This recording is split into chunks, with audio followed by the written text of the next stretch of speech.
Hello everyone, I am here to help you today. I know you use this video to fall asleep, so before that, like the video and subscribe to the channel. Also, where are you from and what time are you watching? Now get comfortable and relax.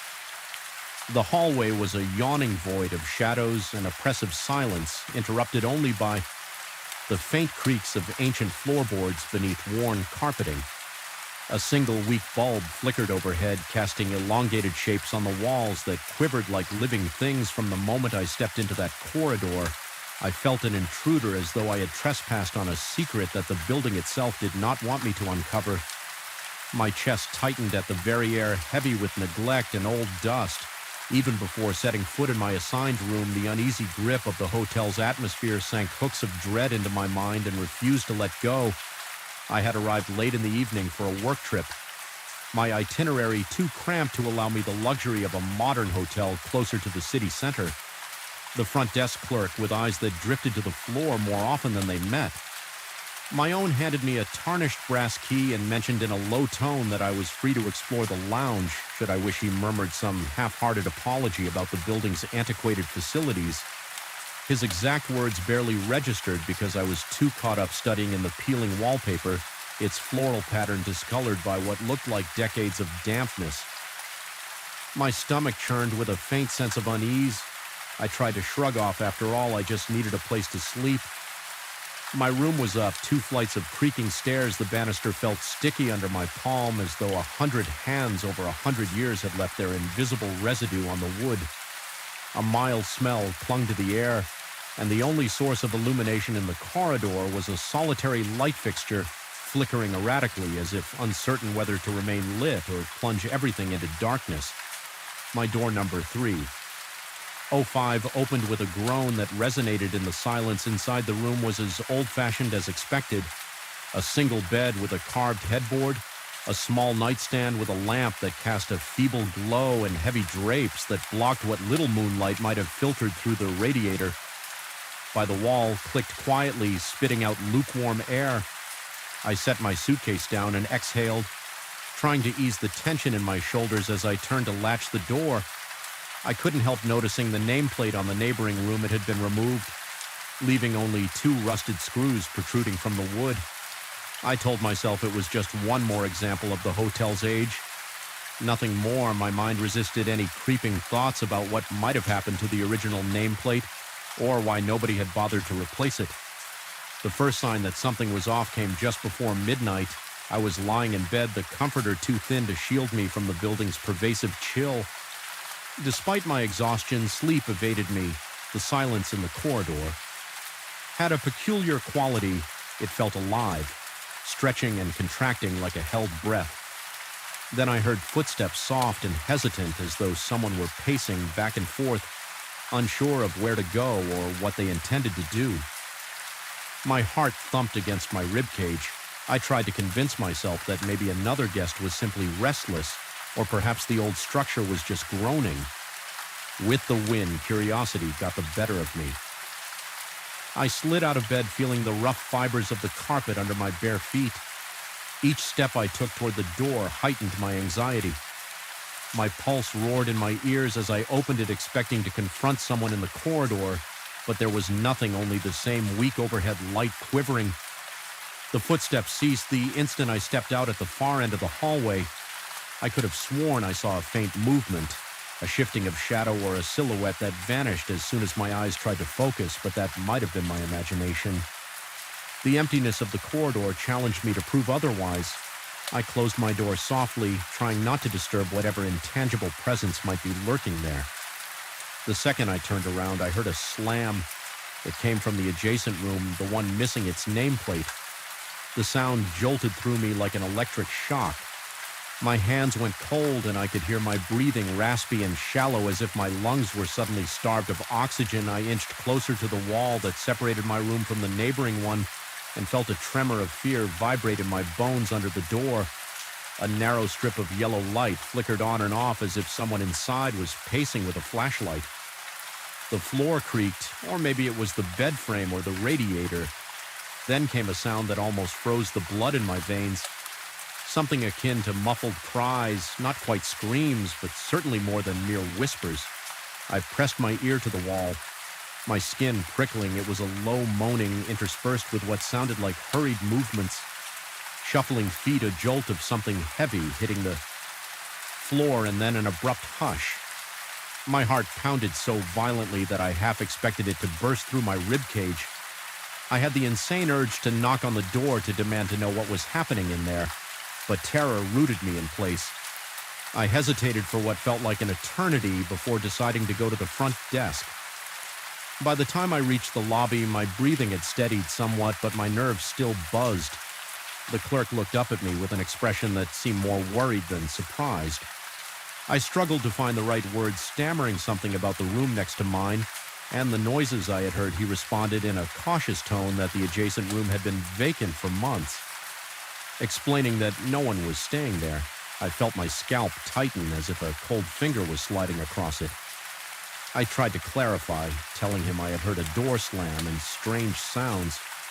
He said that he checked the records, but according to everything on file, I was alone on that floor.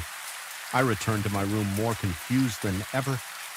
My sense of reality wavered, leaving me to wonder if my overworked brain had conjured the entire episode. I tried to rationalize that old buildings can produce unsettling echoes. Pipes can clang and the mind can interpret those noises in sinister ways when one is tired, yet none of those rationalizations fully explain the flickering light or the distinct sound of a door slamming. Night stretched on relentlessly, and I drifted in and out of restless sleep. At times, I was convinced I heard someone knocking. Softly on the walls, my body broke out in a clammy sweat, and my eyes snapped open in the darkness, scouring the room for any movement. Each time I checked the corridor, the flickering overhead light seemed a little dimmer, and the far end of the hallway appeared more shrouded in shadow. At one point, I thought I saw the handle of the neighboring door jiggle, but I couldn't be certain if it was just a trick of the light. Fear settled in my gut, like lead tangling with my intestines the next morning. Daylight brought a fragile sense of safety, though the gloom of the corridor never really relented. I ate a quick breakfast in the hotel lounge. The place was virtually empty, and the same clerk from the previous night was absent. Instead, another staff member, older and seemingly more at ease, offered me a brief nod. I considered mentioning what I had heard, but I felt self-conscious. Perhaps it was better not to speak about it at all. My day was supposed to be filled with meetings, so I pushed the memory aside, hoping that a busy schedule would banish the hotel's lingering negativity from my mind at work. However, I found it impossible to concentrate my mind. Replayed those night sounds repeatedly. My coworkers must have noticed my distracted state, but I pretended to focus on the tasks at hand during a break. I found myself studying my reflection in the bathroom mirror. I looked pale and drawn with dark circles under my eyes that made me look older. A wave of restlessness prickled beneath my skin as if I could not escape the uneasy presence of that corridor, not even in broad daylight miles away from the hotel. By the time I returned in the late afternoon, the sun was already dipping toward the horizon, and the building's old windows reflected a Suan orange light that gave the structure a haunted quality. That evening, I tried to make sense of the situation by exploring the hallway more thoroughly. I paced from one end to the other, observing how the floor sagged in places and how the wallpaper buckled and curled at the corners.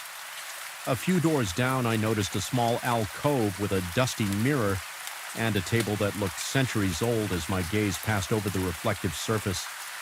I swore I glimpsed a shape behind me, tall and indistinct, but when I spun around, there was only emptiness.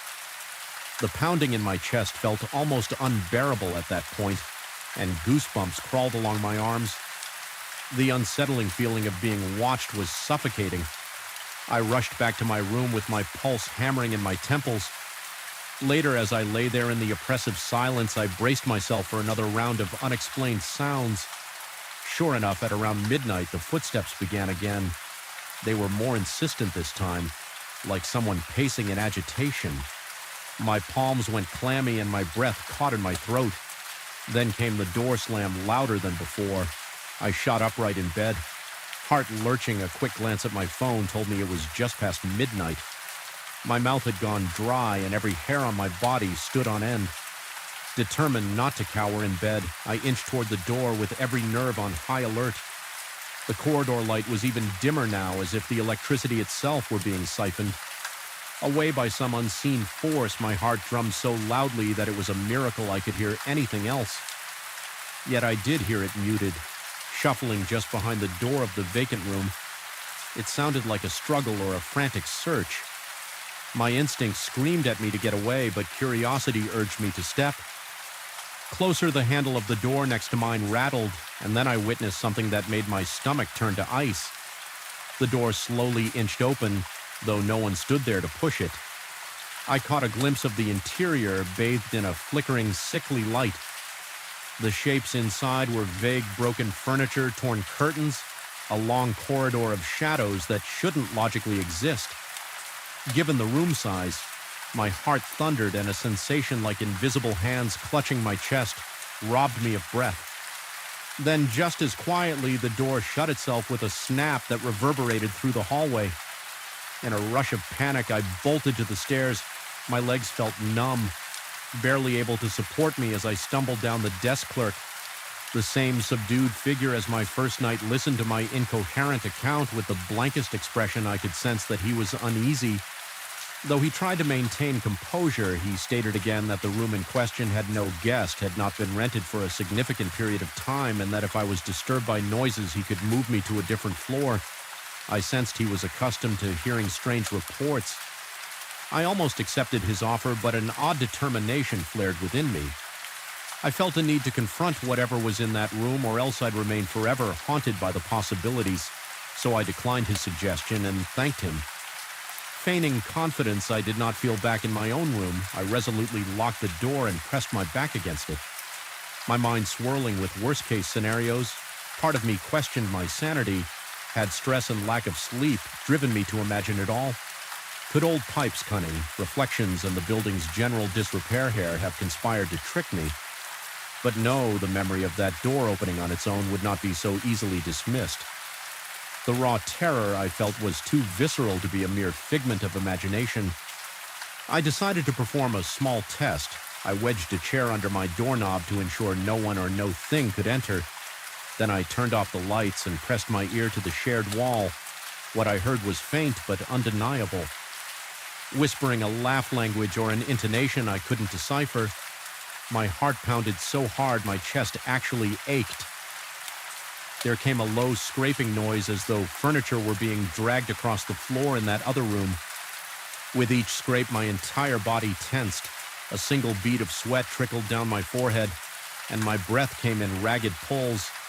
The terror built to a crescendo inside me, a suffocating tide of dread. I felt as though the corridor walls were closing in, as if the entire hotel was breathing around me, filling its corridors with a malevolent presence. My nails dug into my palms, leaving crescents of pain that grounded me just enough to form a plan I would leave at first light. If the thing next door was determined to remain hidden, it could keep its domain, and I would not be the one to unravel whatever secrets haunted that space. But the night stretched on, refusing to end swiftly at some point.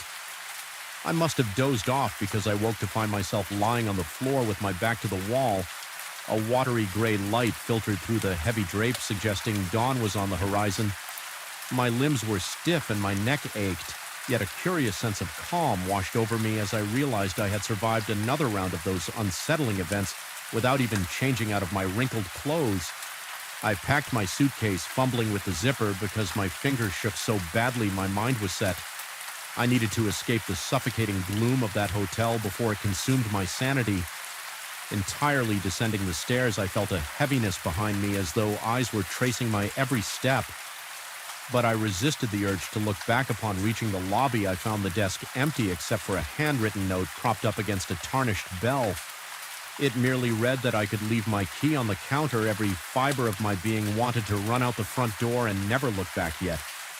A sliver of morbid curiosity made me glance once over my shoulder.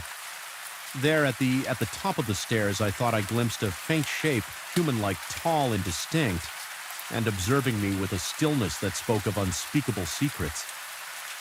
My chest tightened as a wave of apprehension rolled over me. I forced my gaze away and stepped through the exit. A cold early morning breeze hit my face, reviving my senses with its sharp bite, driving away.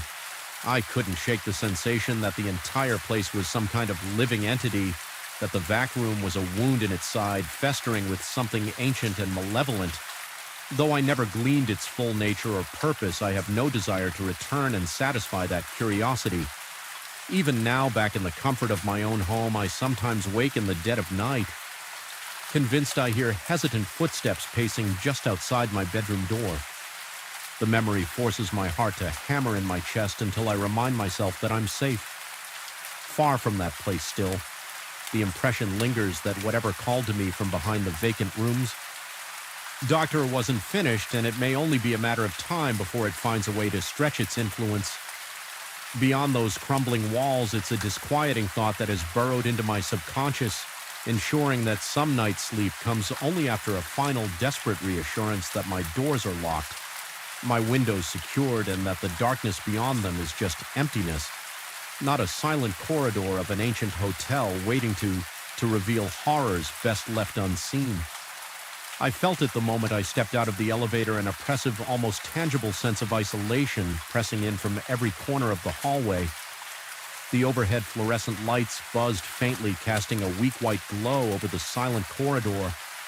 It was already after 10 at night, and I had stayed behind to finish a crucial report my boss needed for the next morning. I'd worked late before, but something about the stillness of that particular evening felt ominous. From the start, I headed straight to my office, trying to ignore how each of my steps reverberated unnaturally along the walls. Usually the hum of people talking on phones or walking to the break room offered some comfort, even late in the day, but that night nearly everyone had gone home by 8, and I was the only person left on the entire floor. At least Lee, that's what I kept telling myself inside my office. I flipped on the overhead light and tossed my jacket on the back of the chair. The stale air felt heavier than usual, almost as though the ventilation system had shut down my shirt, clung to my skin, and a thin film of sweat already formed at my hairline. With a sigh, I dropped into the seat in front of my computer, determined to push aside the uneasy feeling and get my work done. Minutes stretched on in silence, broken only by the soft clicking of my keyboard and the ticking of a wall clock that sounded unnaturally loud in the void. I tried to focus on the spreadsheet, but my thoughts wandered. Every so often, I found myself glancing at the open door, convinced I'd heard a rustle or a creak in the hallway. Each time I saw nothing but a strip of fluorescent light falling across the vacant corridor. My heart pounded a little harder every time I looked. It was as if my body was bracing for a sudden appearance, someone or something stepping into view. But each time I checked, I was alone. After about an hour of this strained concentration, I decided a cup of coffee might help settle my nerves. I told myself that caffeine would ground me, keep my mind alert, and maybe chase away the growing anxiety constricting my chest. I stood up, trying not to focus on how the silence made even the rustle of my pant legs seem unnaturally loud. My pulse felt heavier than usual, and I realized I was short of breath, as though I'd been running. Reaching the hallway, I was struck by a weird echo of my footsteps. The corridor stretched out with pale fluorescent lights reflecting off the highly polished floor, giving everything a sickly sheen. As I approached the large glass window near the break room, I caught my own distorted reflection. But then I noticed a second figure, some shape behind me, standing still as if it were staring straight into my back. Alarm shot through me in an instant, sending cold shockwaves to my fingertips. My breath caught in my throat, and my heartbeat hammered violently in my ears. I whirled around, nearly stumbling, but the space behind me was empty. Just the same stretch of hallway I had walked down for a moment.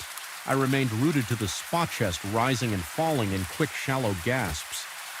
The corridor was unoccupied. The overhead lights illuminated plain walls without any shadows that might explain what I had seen.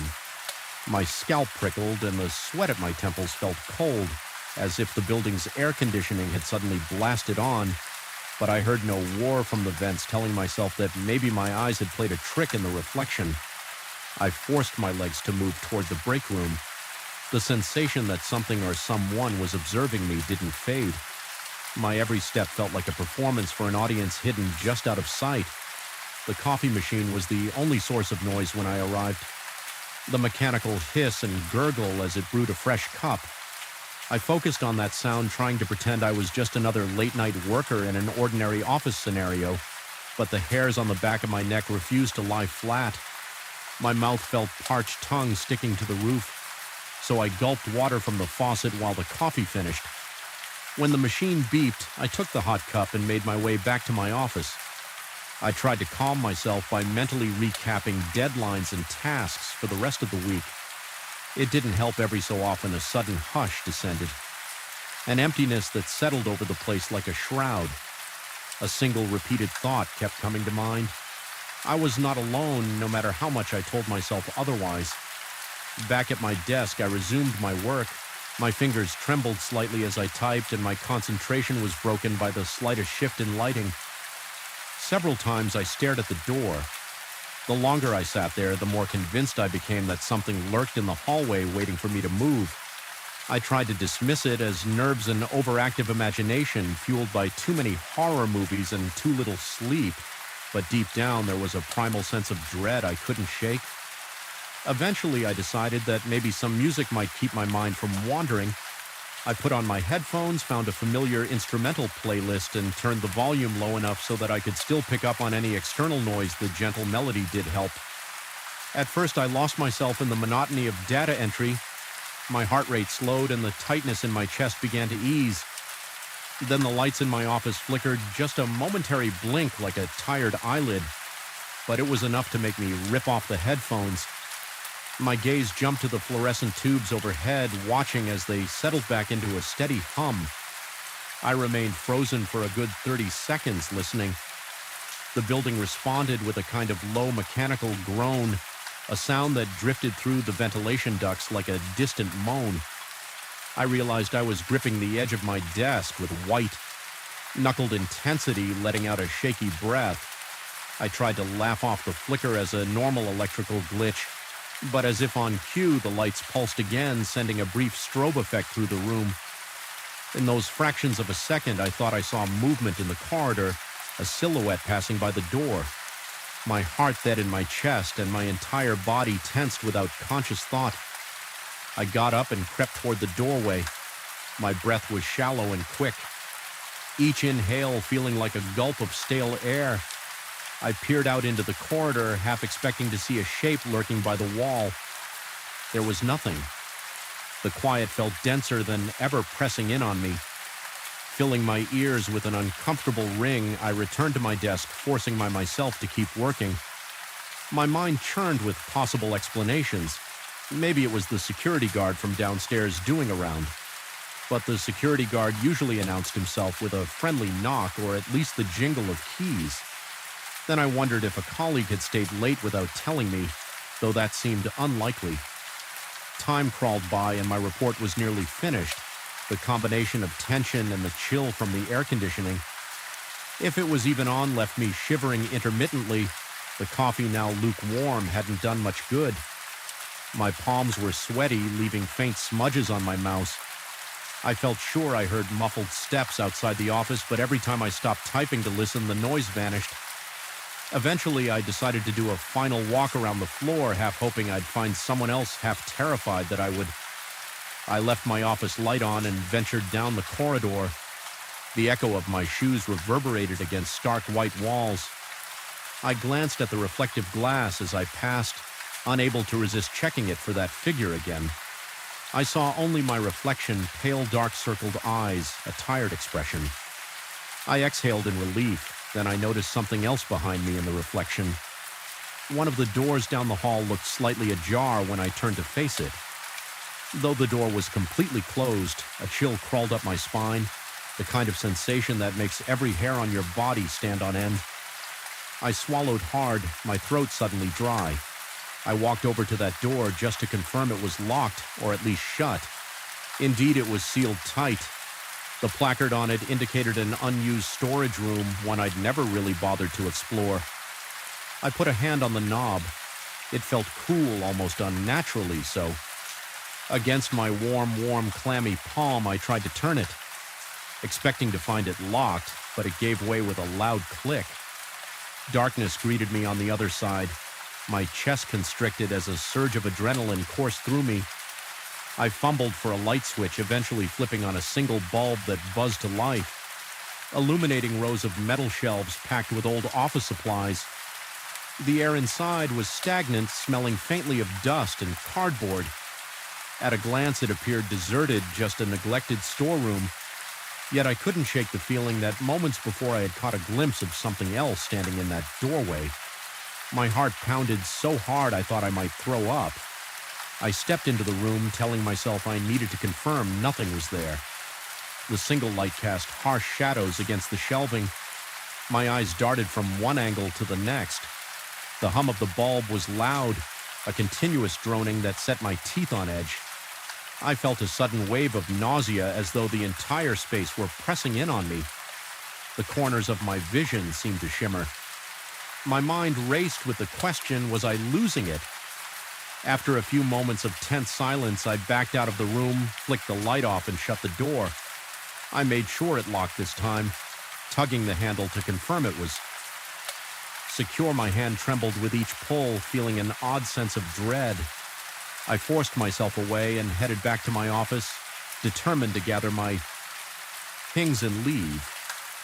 I couldn't justify staying there any longer, not with my nerves fraying at the edges. As I made my way down the corridor again, I heard a sudden scrape on the floor, a faint dragging sound that made my blood run cold. I stopped in my tracks. The sound ceased. My body was in flight or fight mode. My lungs burned with each breath, and my heart pounded so hard it felt like it might punch a hole through my chest. I pushed forward, every sense on high alert. The overhead lights continued their intermittent flickers, so each step felt like walking through snapshots of reality. At times, the corridor seemed to stretch as if the building itself were warping. I fought the urge to break into a run, knowing that if I started running, I might not be able to stop.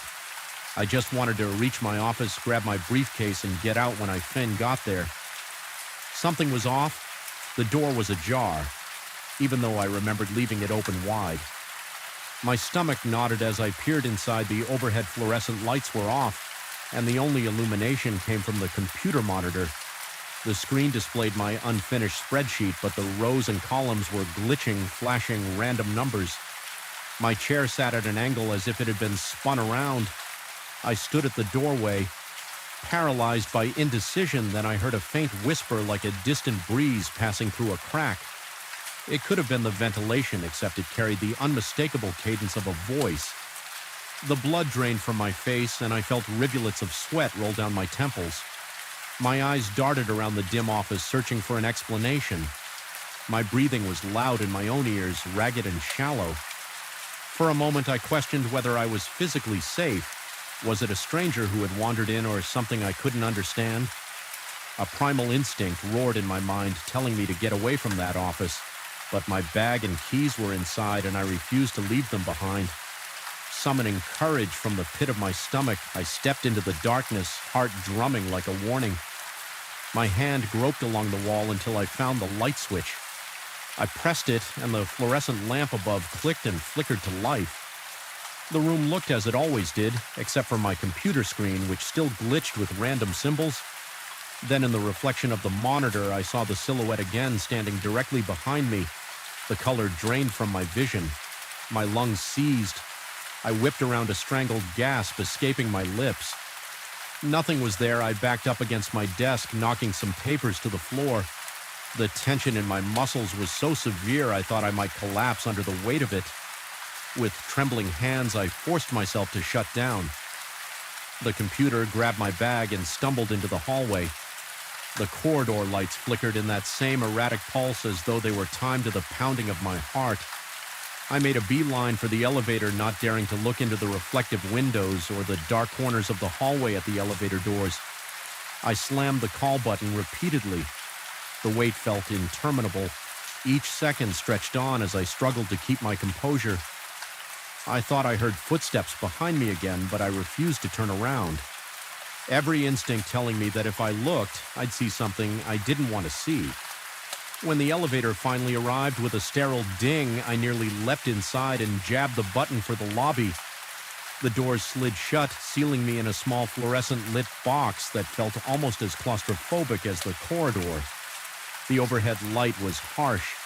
Making the sweat on my face glisten, I stared at the digital floor numbers descending, counting them down in my head like a survival mantra. On the 5th floor, the elevator abruptly lurched as though it might stall.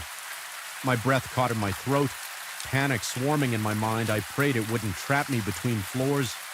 A chill ran through my body as the elevator groaned and resumed its descent. I exhaled shakily by the time the doors opened onto the lobby. My legs felt weak and my shirt was damp with sweat.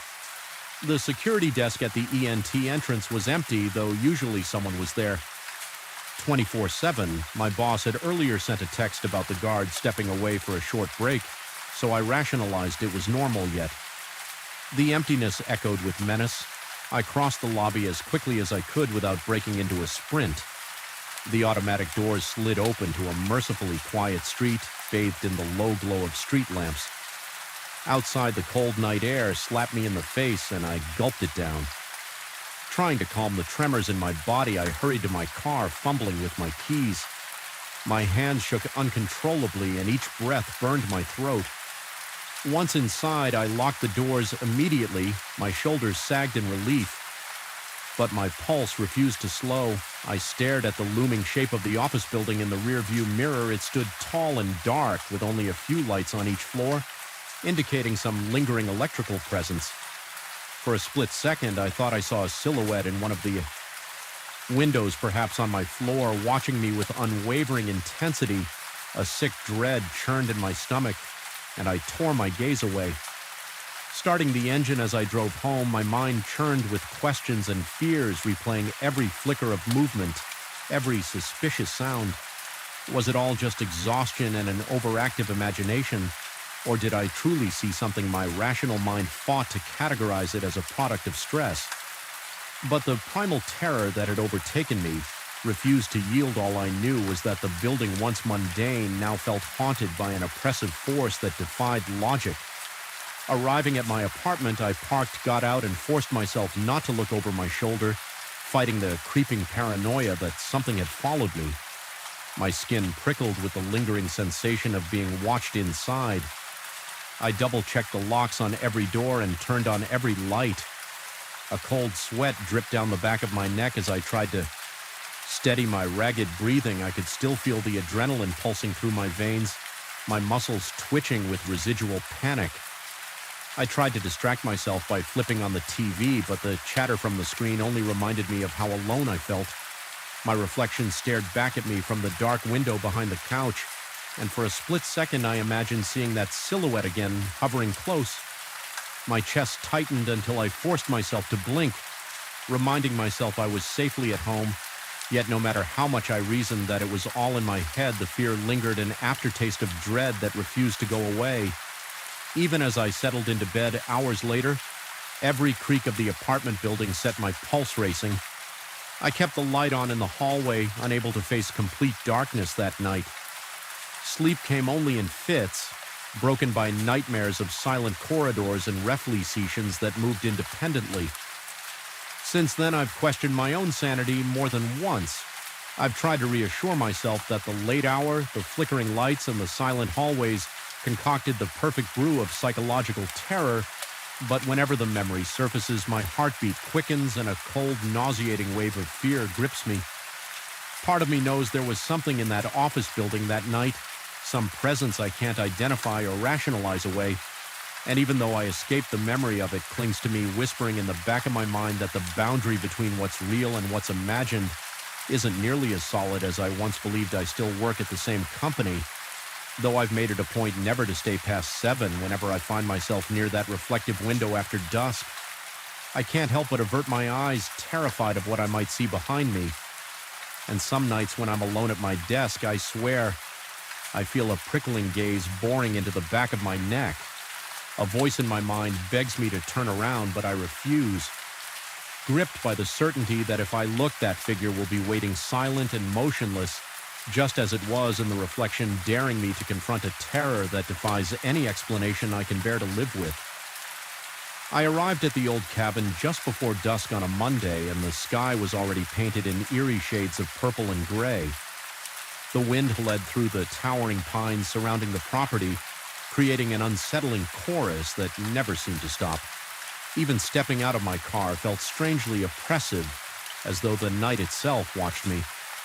Something about that expanse of silent trees and the single flickering porch light made me question my decision to seek solitude. In such a remote place, I remember pausing for a moment, heart-thudding, wondering if a quiet mountain retreat might prove too quiet for my own good. I came to the mountain seeking peace. Work had been suffocating and I craved an escape. I planned to spend 2 weeks in complete seclusion with no distractions other than a notebook, my laptop, and a few books for inspiration in my mind. This rustic cabin would be the perfect place to refocus and let creativity flow. The owner had told me in a rushed phone call that the property was old but structurally sound, and that the surrounding land stretched for acres. I recall him sounding almost relieved that I wanted to stay there, as if the place had been vacant for too long.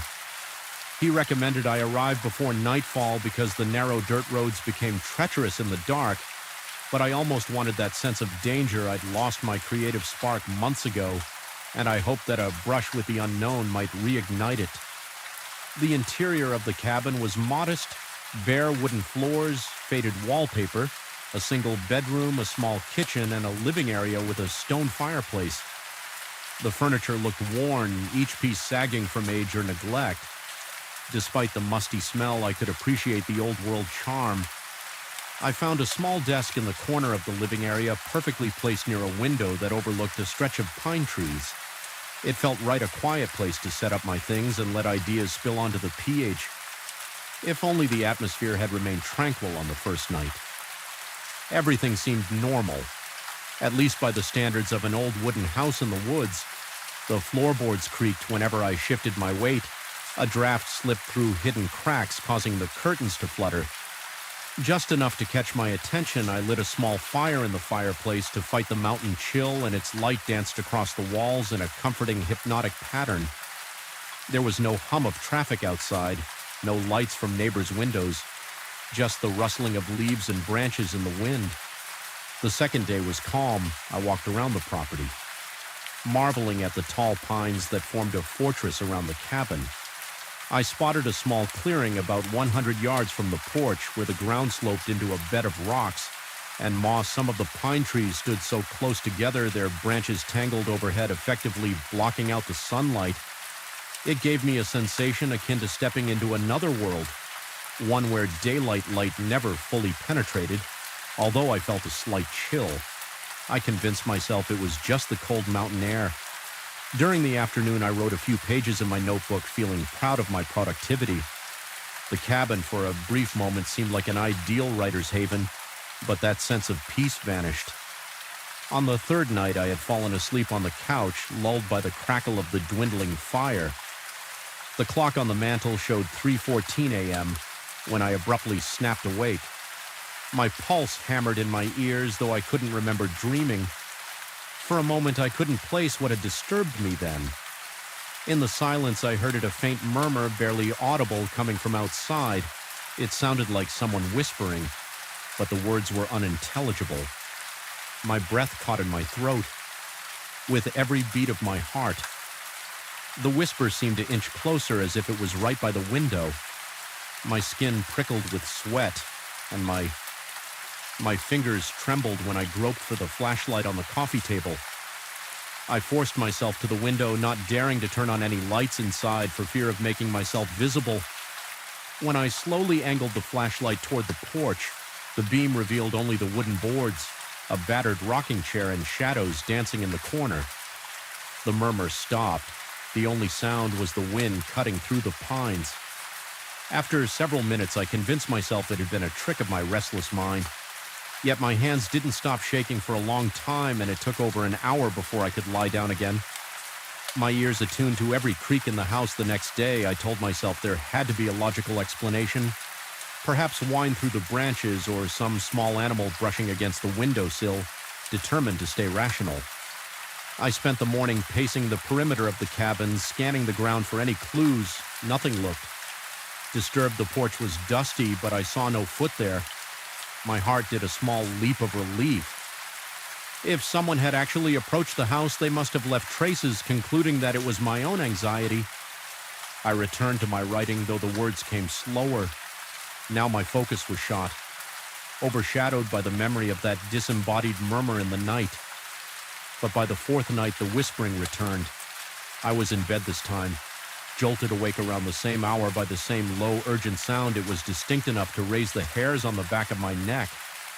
My heartbeat crashed into my chest as I realized it seemed closer than the night before, perhaps coming from the alpendre near the front door, grabbing my flashlight and the small can of it I kept in my bag.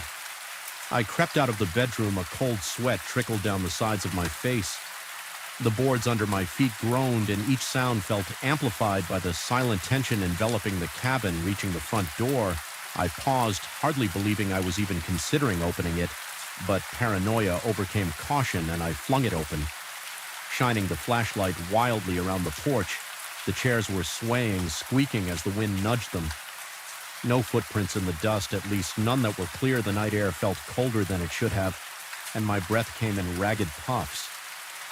Even with the light, the darkness beyond the porch seemed impenetrable, as though something waited just out of sight. The whispering was gone, replaced by the usual wind. I tried to stay out there a few minutes, straining my ears to catch any further hint of that voice, but the silence was absolute. It left me feeling exposed, like I was under a microscope. I slammed the door and locked it, though that brought little comfort. Sleep was impossible after such an encounter. So I sat at the kitchen table, feeling the tightness in my chest refuse to let go. Morning light did little to lift my spirits. The realization that this was now a pattern, that some presence was whispering outside my cabin, made it impossible for me to shrug it off as a one-time hallucination. I scrutinized every inch of the yard with a kind of desperate vigilance. It was then I found footprints in a soft patch of earth near the pines. They were not well-defined more. Like partial impressions possibly made by bare feet, but I couldn't be certain. They LED around the corner of the cabin, then vanished into the brush. My stomach flipped at the sight. I told myself they could be old prints, maybe left by hunters or hikers who had once passed through. Yet the dread in my veins told me otherwise. For the remainder of that day, I couldn't concentrate. Every rustle of leaves, every scrape of branches against the roof, every subtle thump inside the walls became magnified in my mind. My chest felt tight. My breathing came shallow and quick. I paced back and forth, gripping my canave as though bracing for an intruder. The vast emptiness outside wasn't calming anymore. It was suffocating. I felt as though unseen eyes lurked behind every tree trunk. The mounting anxiety distorted my sense of time, too. Afternoon stretched into evening, and I found myself drinking cup after cup of coffee, trying to stay vigilant and sharp my senses. By the fifth night, my mental state was so frayed that even the faintest noise made me jump. I stayed by the window, hand trembling against the flashlight, waiting for the slightest sign of movement. The sawing wind among the pines turned into an unholy chant in my ears. I kept imagining shapes slithering through the shadows.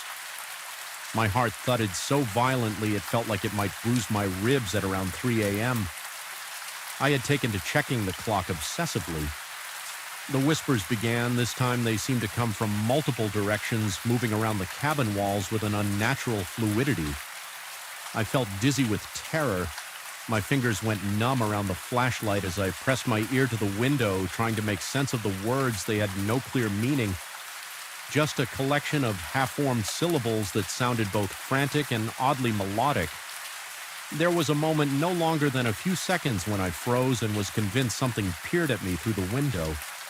My eyes latched onto a faint shape I could just barely make out beyond the glass. My breath caught in my throat. The silhouette was gone, almost as soon as I registered it slipping out of sight with a quiet that felt deeply wrong. My skin felt clammy and a wave of nausea rolled through my stomach. I stumbled back, nearly dropping the flashlight, frantically shining it outside, but all I saw were swaying branches. I barely slept after that. I sat in an armchair, Kane resting on the cushion next to my thigh. Every muscle in my body tensed for a threat I couldn't fully identify. If the sun hadn't risen, I might have lost my grip on reality altogether when dawn finally broke. I felt a surge of relief so profound I almost cried. The idea of spending another night in that cabin with something stalking around the perimeter, whispering incomprehensible words, became unthinkable. That morning I made the decision to leave early. The original plan was to stay 2 full weeks, but my nerves were too shaken I couldn't focus on work, and any creative spark I might have gained was drowned out by raw terror. Packing my belongings was a hurried affair. I stuffed clothes and notebooks into my suitcase without care. My heart thrummed steadily, adrenaline surging with the sense of an impending deadline. I kept glancing over my shoulder, sure that if I looked away too long, I would see a face pressed against the window or a silhouette flitting across the porch. As I loaded the car, I cast one final look at the property. The pines swayed ominously, their tops scraping the sky like claws. The cabin stood quiet and unassuming, bathed in daylight, looking nothing like the menacing place it had been at night. My heart pounded with a mix of relief and dread.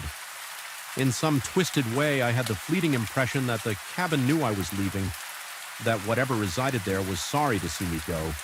The mere thought sent a shiver down my spine. My hands were cold as ice and beads of sweat dotted my forehead. Despite the crisp morning air driving away, I tried to rationalize the events. Could it have been the wind combined with an overactive imagination? Was my mind playing tricks on me due to isolation and lack of sleep? A part of me desperately wanted to believe that. But the memory of those footprints, that silhouette, and those maddening whispers clung to me. The sensation that I was being watched didn't abate until I was miles down the winding road, passing a sign that marked the edge of the property. Even then, I half expected to glimpse movement in my rearview mirror, the owner later asked. In an email if everything had been okay, stating that I had left earlier than expected, I responded in the vaguest terms, mentioning only that I had personal matters to attend to, but thanked him for the cabin rental. I couldn't bring myself to describe what I had heard or felt. Part of me knew he wouldn't understand. Or worse, maybe he would understand all too well, and I didn't want confirmation of something I was struggling to label as a product of my own fear. Weeks have passed since I returned to my apartment.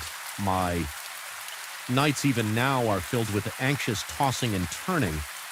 Occasionally I jerk awake in the early hours of the morning, heart pounding in my ears, convinced that the same hushed murmurs float just beyond my window. My mind races back to that cabin, to the hush of the pines, to the footprints in the soil.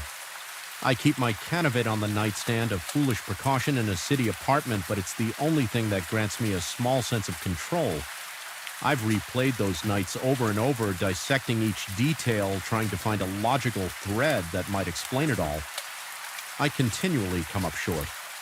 The only conclusion I've drawn is that sometimes we invite ourselves into places that reject our presence, places that hold echoes of stories older and darker than any we could conjure. My rational side still attempts to dismiss it as the wind, the isolation, the psychological effects of being alone in an unfamiliar place, but late at night, when my mind drifts to that half-lit porch and the impossible silent chanting just outside the walls, I remember how real it felt, how I could practically feel the breath of that whisper against the glass, and I can't rid myself of the notion that those woods in that cabin are not as empty as they appear. Something followed me in the darkness, circled around the property, whispered at the threshold of my door. Even now, I sometimes press my ear against my own apartment window, listening for the faintest sign of that voice. I tell myself I'm safe, that whatever clung to that mountainside is tied to that specific ground, that it can't reach me here. Yet there's a drawing dread, an ever-present echo in my mind that won't be silenced. I suspect that if anyone else ever sets foot in that old cabin, they too will hear those night murmur weaving in and out of the pine branches. They might brush it off as a trick of the wind at first, as I did until the inevitability of the situation sinks in. No matter how far I try to distance myself, I'm haunted by the knowledge that certain places carry their own sort of life, a life that can brush against yours in profound, unsettling ways. I managed to leave before anything worse could happen, but I wonder if part of me remained behind, trapped in those endless whispering nights.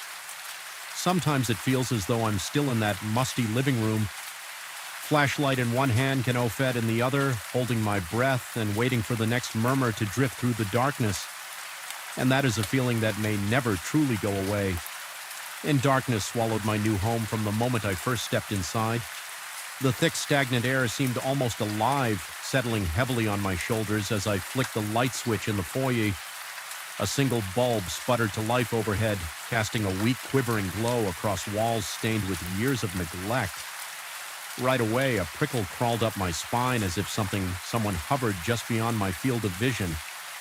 Yet this old house was the best I could afford, so I told myself that I was just being paranoid. I remember letting out a long breath as I locked the door behind me, uncertain whether I felt secure or as though I just sealed myself in with something unnamed and waiting. I moved here primarily for the low cost and for its convenient proximity to the city center. The house, a once stately Victorian with a tall, sagging roof and peeling paint, sat on a quiet street, within walking distance of shops, restaurants, and my workplace on paper. It was ideal. Cheap, accessible, large enough for me to have an office on the ground floor, but the instant I walked in, I sensed that the interior was wounded by time and secrets. The floorboards in the hallway creaked under my weight, releasing puffs of dust as though exhaling the memories of previous tenants.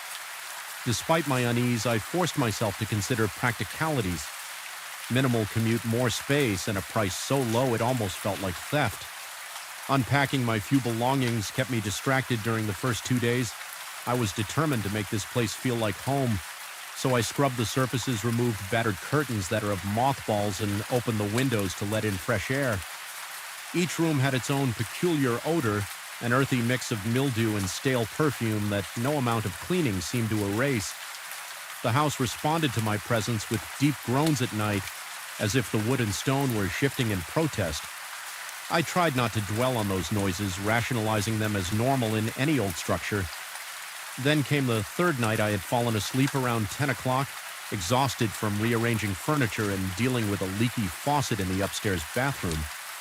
Sometime after midnight, I was ripped from a dreamless slumber by the sound of a door slamming shut. Downstairs, my heart fluttered in my chest, jarring me awake so abruptly that my head spun. It wasn't a subtle noise.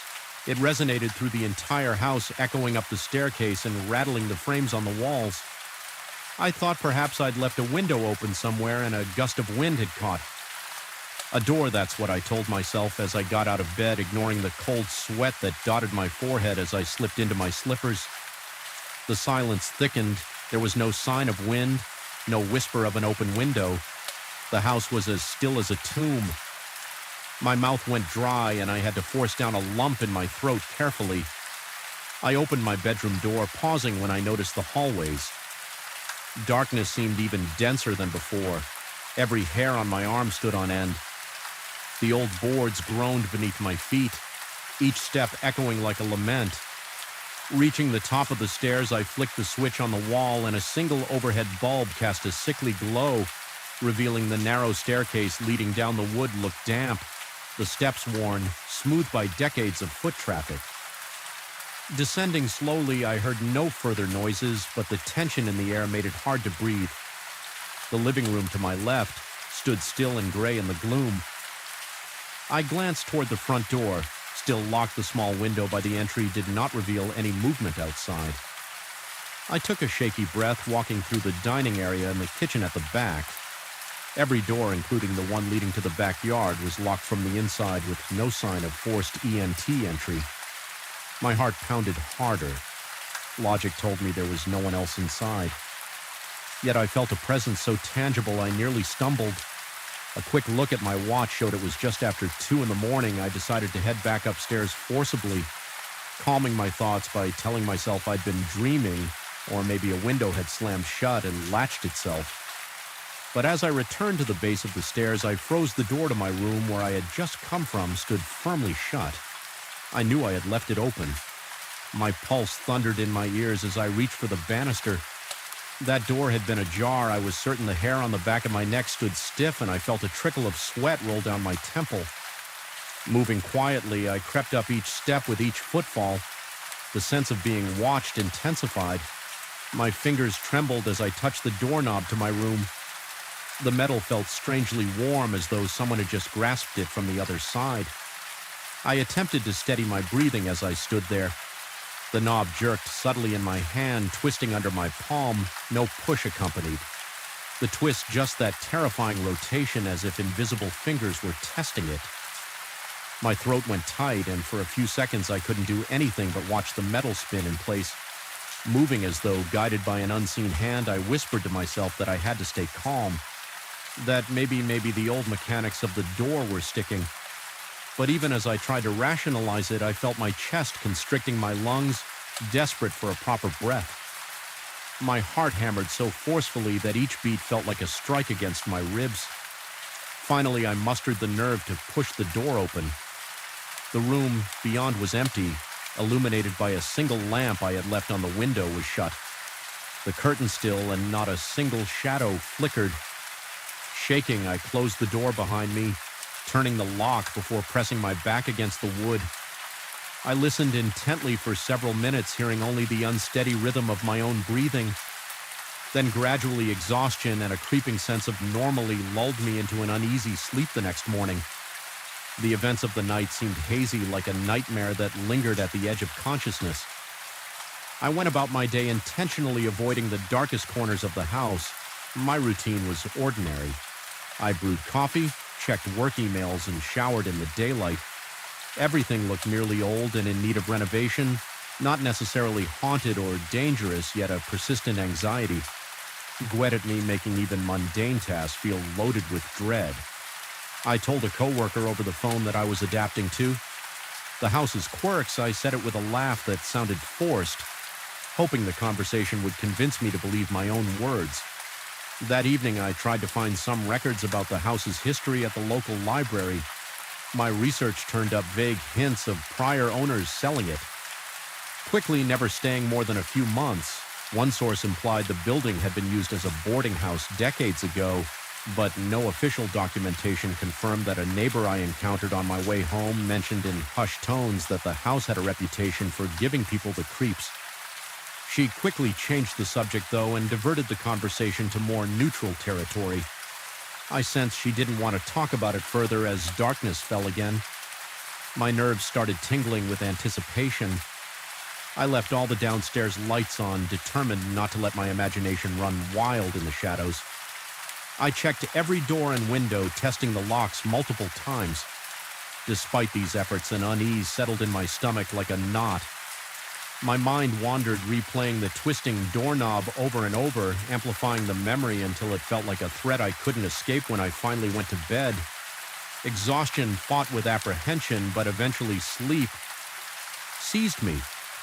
The night was silent at first, so silent that my ears strained against the absence of noise.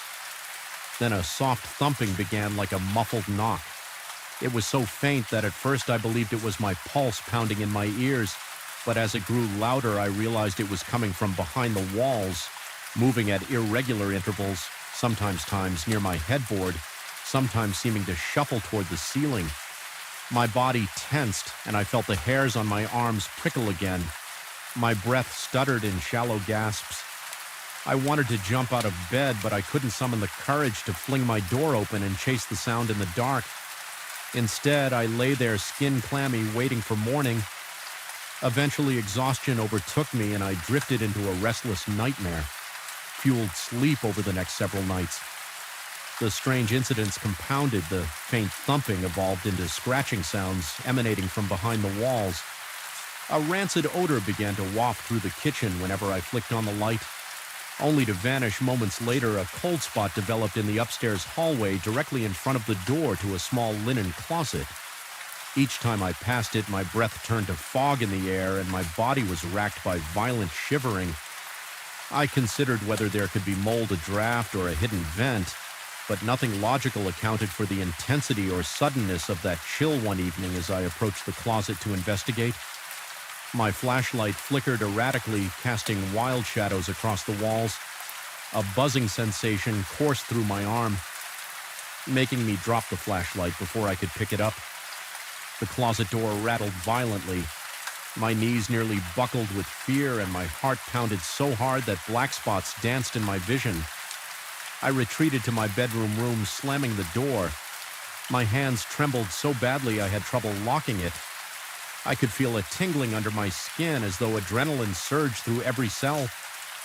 Making me lightheaded in that moment, I recognized that it wasn't just the house's age. Causing these events, there was a presence, a powerful, malevolent force that wanted me to feel its anger or its anguish, or both. I started questioning my own sanity, wondering if stress was leading me to hallucinations. My job had been intense lately, and money was always tight, so maybe my nerves were frayed, yet as much as I tried to dismiss the events, the physical sensations were too real. The doorknob turning in my hand, the freezing cold spot, the nauseating stink that came and went with no trace.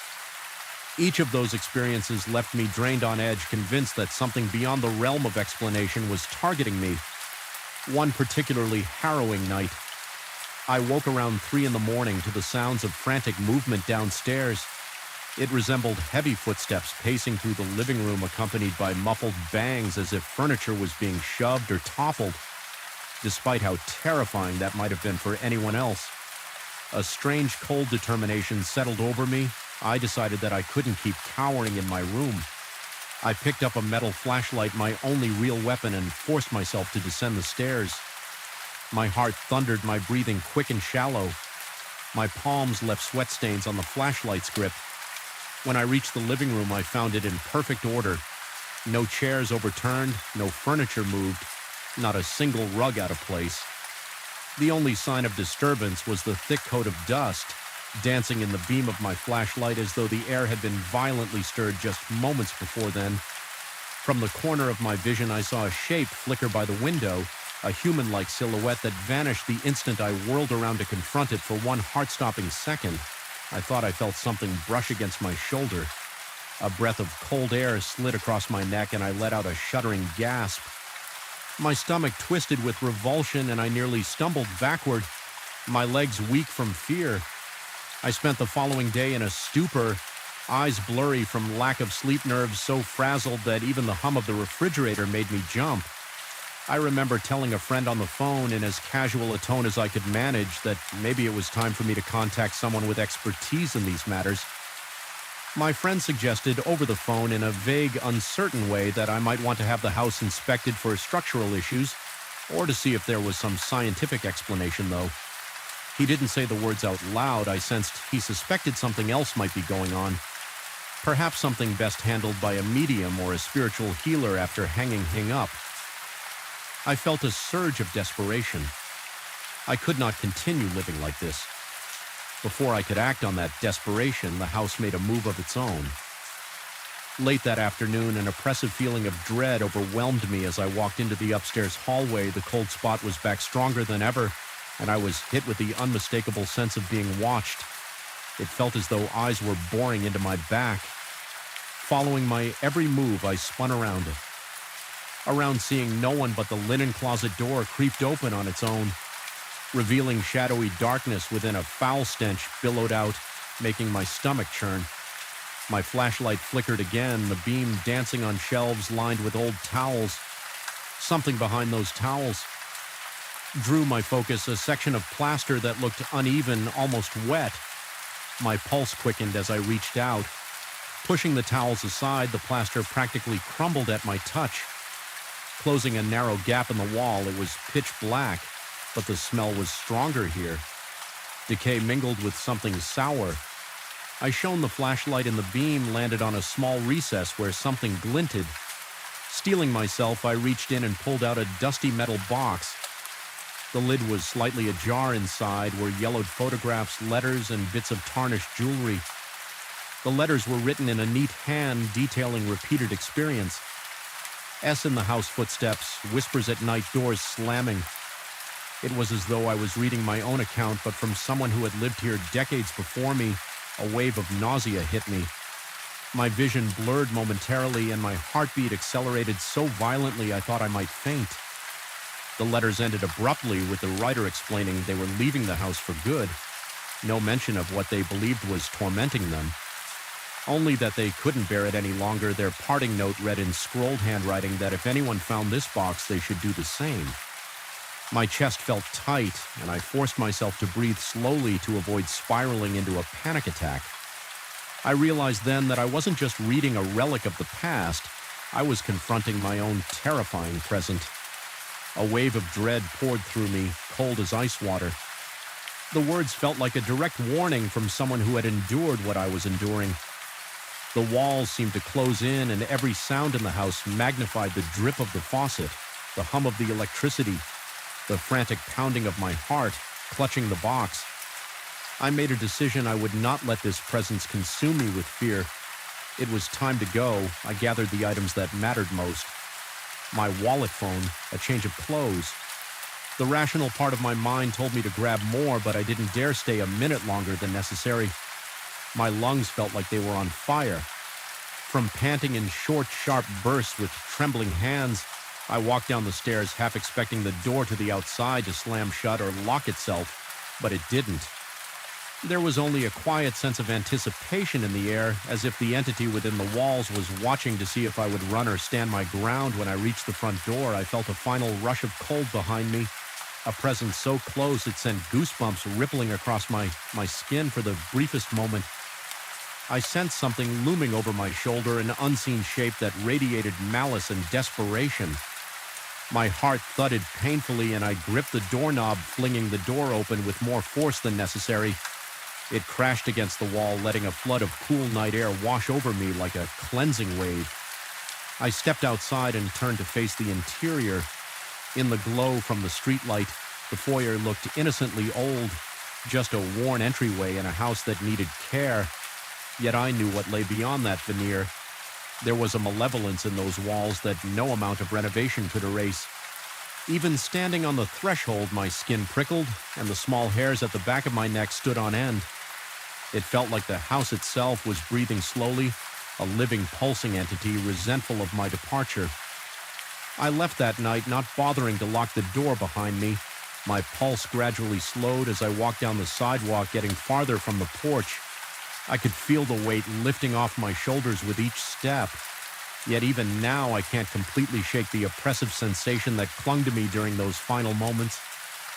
Sometimes I catch myself checking over my shoulder in my new place, scanning for flickers of movement in the corners or listening for that telltale scratching. Behind the walls, a part of me fears that if I stop being vigilant, whatever lurked in that house will find me again, or that I might discover one day it never really let me go. I may have escaped physically unscathed, but my psyche bears the scars of what I experienced in that old Victorian, the claustrophobic darkness, the twisting doorknob in the middle of the night, and the silent, suffocating presence. Behind the walls remain lodged in my memory. I still can't explain what happened in that place, whether it was some restless spirit or just my overwrought mind. All I know is that when the house decided to make itself known, it did so in ways that defied rational thought and left me terrified to the core. Even now, recalling those nights makes my chest tighten. Fear rattles in my bones like an echo of the house's incessant, haunting groans. Though I walked away, part of me stayed behind in that musty hallway where the air was perpetually stale and shadows moved of their own accord. I sometimes wake in a cold sweat, convinced I hear a door slamming somewhere far below my bedroom, followed by the slow, deliberate turn of a doorknob. And in those moments, I wonder if I'll ever truly be free from the memory of that place, or if it will forever remain a shadow at the corner of my vision, waiting for the day I let my guard down just enough to let it back in. The fluorescent lights in the factory corridor always seemed to hum in discord, a low electric buzz that clawed at my nerves whenever I was alone on that particular night. I remember feeling the weight of the silence between those pulsating lights. It was the kind of quiet that wasn't really quiet at all, more like a vacuum where every step reverberated off the high ceilings and distant walls. I had grown used to working nights, used to the echo of my own footsteps, used to checking corners, just to be sure I wasn't imagining things lurking in the shadows, but that night felt different from the start.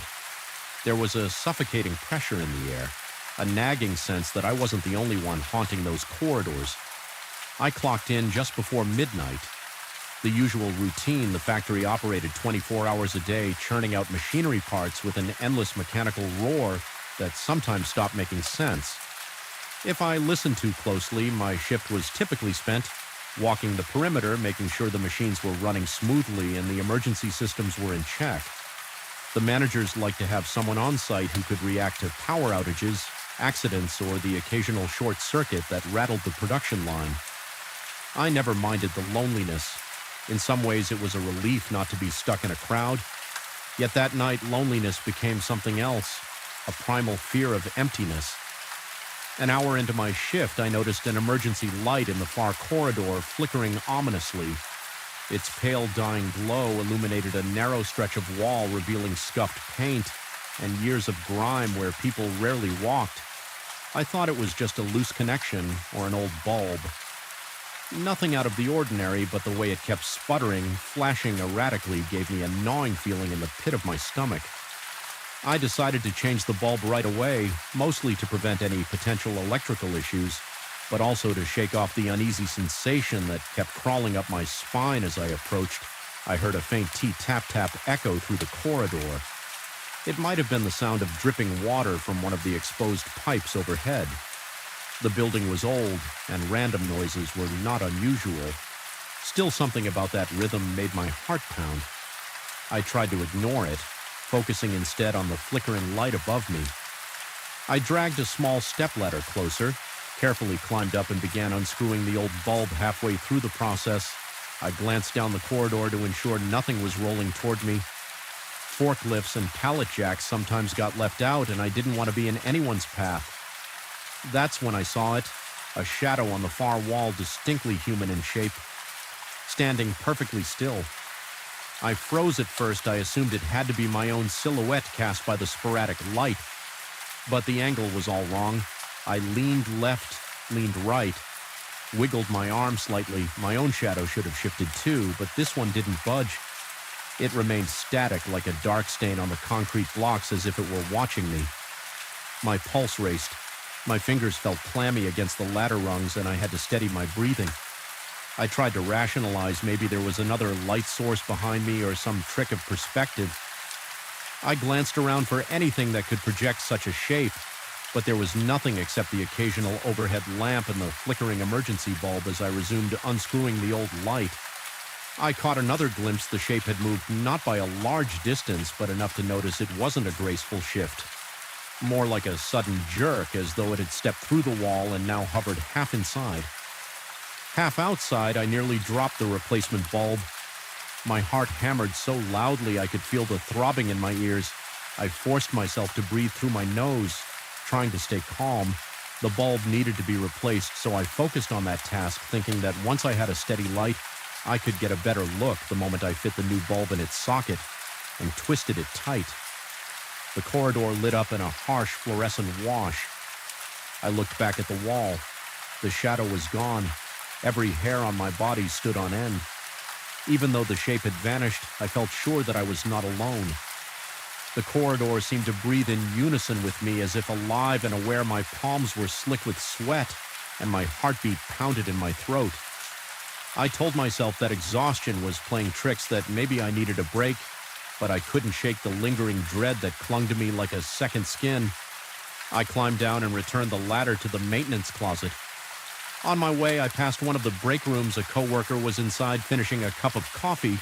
He gave me a quick glance and asked indirectly if I felt okay. Noticing I looked pale, I nodded and mumbled something about a weird flickering light that had startled me. He shrugged sympathetically and mentioned that the old corridors could be creepy at night. He didn't seem alarmed, so I tried to calm myself, but the sensation of being watched refused to dissipate. Determined to keep to my routine, I made my rounds through various production areas. Conveyor belts rattled, machines clanged, and the overhead lights buzzed like insects. I checked each station's gauges and noted the readings in my logbook. The mechanical den was almost comforting compared to the unnatural silence of that far, far corridor. Yet every so often I swore I saw something or someone just out of my peripheral vision. It was always a fleeting shadow slipping into a corner, a momentary flicker. Beyond a stack of crates, each time I whipped around, I found nothing but empty walkways. The paranoia built steadily. My breathing grew shallow. Whenever I entered a dimly lit area, my hands trembled and a slick sweat coated my back. The entire factory felt wrong, as if it were pulsing with a hidden heartbeat, synchronized to my own panic. Several times I stopped to listen, certain I would hear footsteps behind me every time I heard only the droning hum of distant machinery by 2 a.m. I'd circled back near that corridor. I felt compelled to check it again to prove to myself there was a perfectly logical explanation for the shadow. The new emergency light shone brightly over the spot, making the hallway almost too bright. In that single patch, everywhere else was cast in gloom. I stood there, eyes scanning the length of the wall, noticing the chipped bricks and rust-colored stains near the floor. An odd stench lingered like old metal and damp cloth. My stomach tightened as I stood in that spot. The emergency light flickered just once like a faint pulse, and in that fraction of a second I saw the shadow reappear. It wasn't on the wall this time. It seemed to be standing a few feet away. Not attached to any physical form, I could see it hovered there, a silhouette with indistinct edges darker than the surrounding gloom. I could swear it faced me, though it had no discernible features. A paralytic wave of fear rippled through me, and my muscles tensed so hard I almost couldn't move. My heart hammered in my chest, each beat louder than the one before. I felt my breath catch, and a cold sweat broke out on my forehead for a moment. I considered running, just sprinting away from that thing, but a strange fascination rooted me to the spot. I wanted to understand it, or at least confirm it was really there. My mind scrambled for logical explanations, maybe a trick of the lighting or a temporary burn-in on my retinas, but I kept seeing it unmoving yet undeniably present. The overhead lamp flickered once more, and in that brief strobe of darkness, the silhouette disappeared. I forced myself to move every step, a battle against the adrenaline coursing through my veins. My breath was coming in ragged gasps, lungs tight as if I'd run a marathon. My mouth felt dry, and my tongue stuck to the roof in my mind. I replayed the image repeatedly, questioning what I had seen. Could it have been a person? If so, where did they go? If not, what was I dealing with? I drifted into a maintenance bay adjacent to the corridor, the walls. There were LED with tool racks and half-finished repairs. My plan was to check that everything was in order, hoping the familiarity of the tools would ground me. The overhead lamp gave off a faint hum, but I heard another sound beneath it, a rhythmic dripping as if someone was tapping a metal pipe. Somewhere above my fingers tingled with the urge to turn on every light in the room to banish the gloom that slithered in the corners. I started to feel a slight pressure in my head, as though the air was thinning. My vision blurred for a moment, and I shook my head to refocus. That's when I caught a glimpse of movement near the tool racks. A shape lingered behind a row of shelves, peering at me through the gaps. I couldn't see any eyes yet. The sense of being watched was overpowering. My throat constricted, and I felt like a cornered animal, every instinct screaming to flee.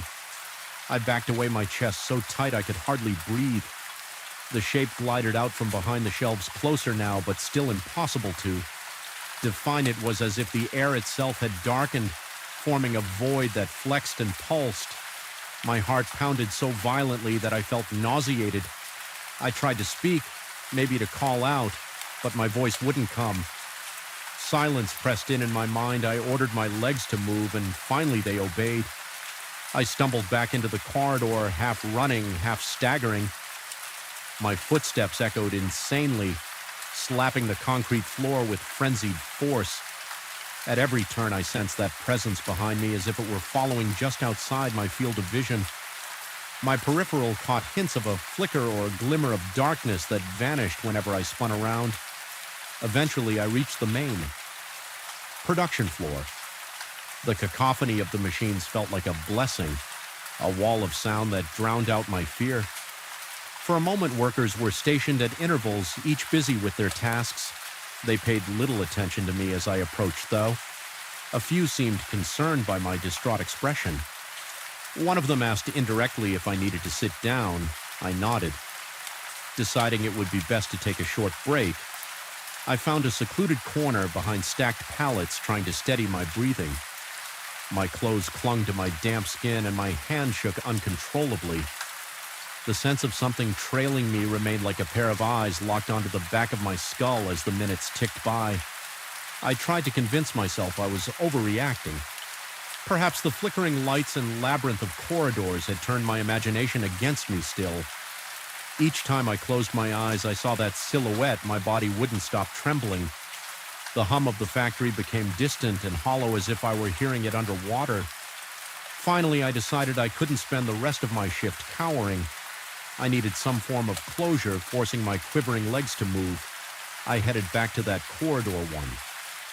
Last time, determined to confront whatever was there, even if it was only in my mind. The drive for answers outmatched my fear. At least for that moment when I arrived at the corridor was eerily silent. The new emergency light shone, steady, revealing every grimy detail of the walls. The shadows stretched out long and thin, merging near the far end.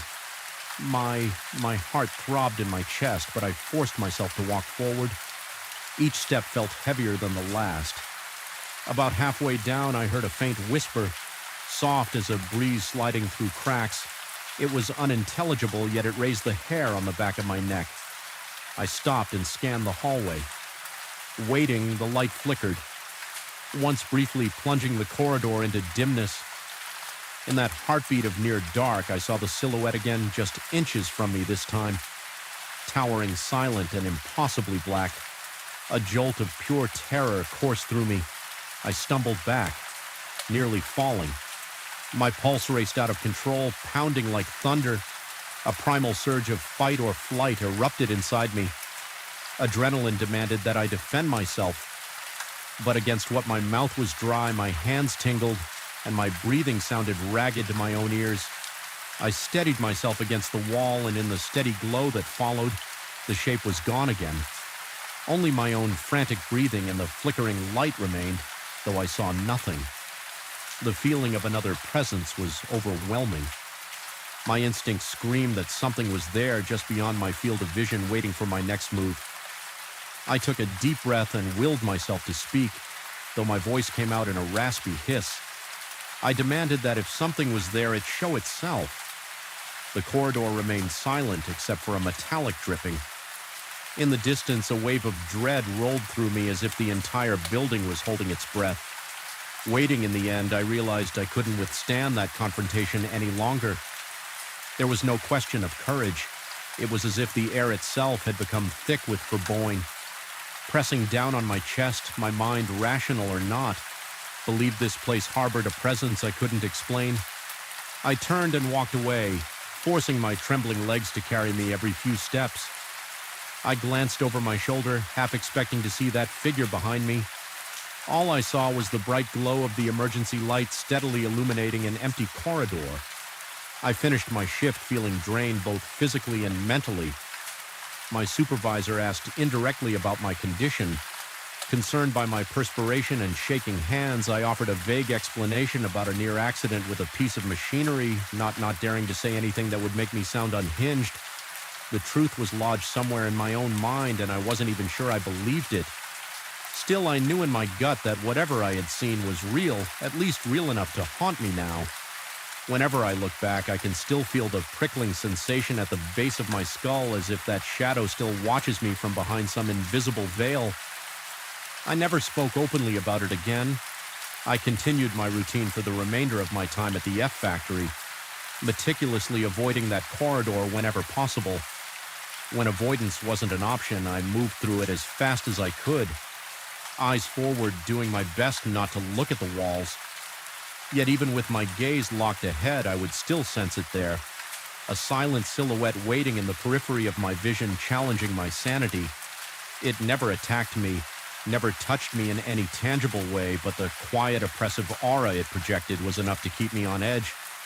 Every moment I spent in that place, it became the ever-present menace. In my mind, a question that whetted my sanity was, I truly seeing something supernatural, or had the long hours and the isolation chipped away at my perception of reality? To this day, I can't shake the feeling that it followed me. Sometimes I catch a shadow at the corner of my eye in my own home or on a dimly lit street, a fleeting shape, a flicker of movement, a sharp chill in the air when there should be none. Each time my heart constricts and my breath catches in my throat. I've convinced myself it's just a trick of the mind, a product of lingering trauma, but deep down part of me wonders if I've truly escaped. That lingering doubt is the real horror. It's the knowledge that fear doesn't need to manifest physically to be real. It can be enough for it to exist within you. Forever, cold OED in your psyche, reminding you of that shadow in the corridor, static, silent, and all too aware. And if it truly was something beyond my understanding, maybe it still waits in that factory, hidden between the flickering lights and the humming machines, ready to appear when someone else feels just a little too isolated, a little too afraid, a little too alone in the night dire. But the night air felt unnaturally thick, as though the very atmosphere were conspiring to choke me with dread. Even the faint glow of the moon shining high above the preserved woodland near my condominium seemed pale and sickly, more a feeble lamp than any source of comfort. Something about that stretch of trees always gave me pause, but lately I'd found myself returning home far later than usual.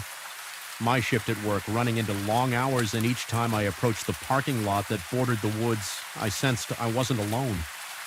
The jagged silhouette of trees loomed over me like silent sentinels, as though they stood guard against a secret I was never meant to uncover.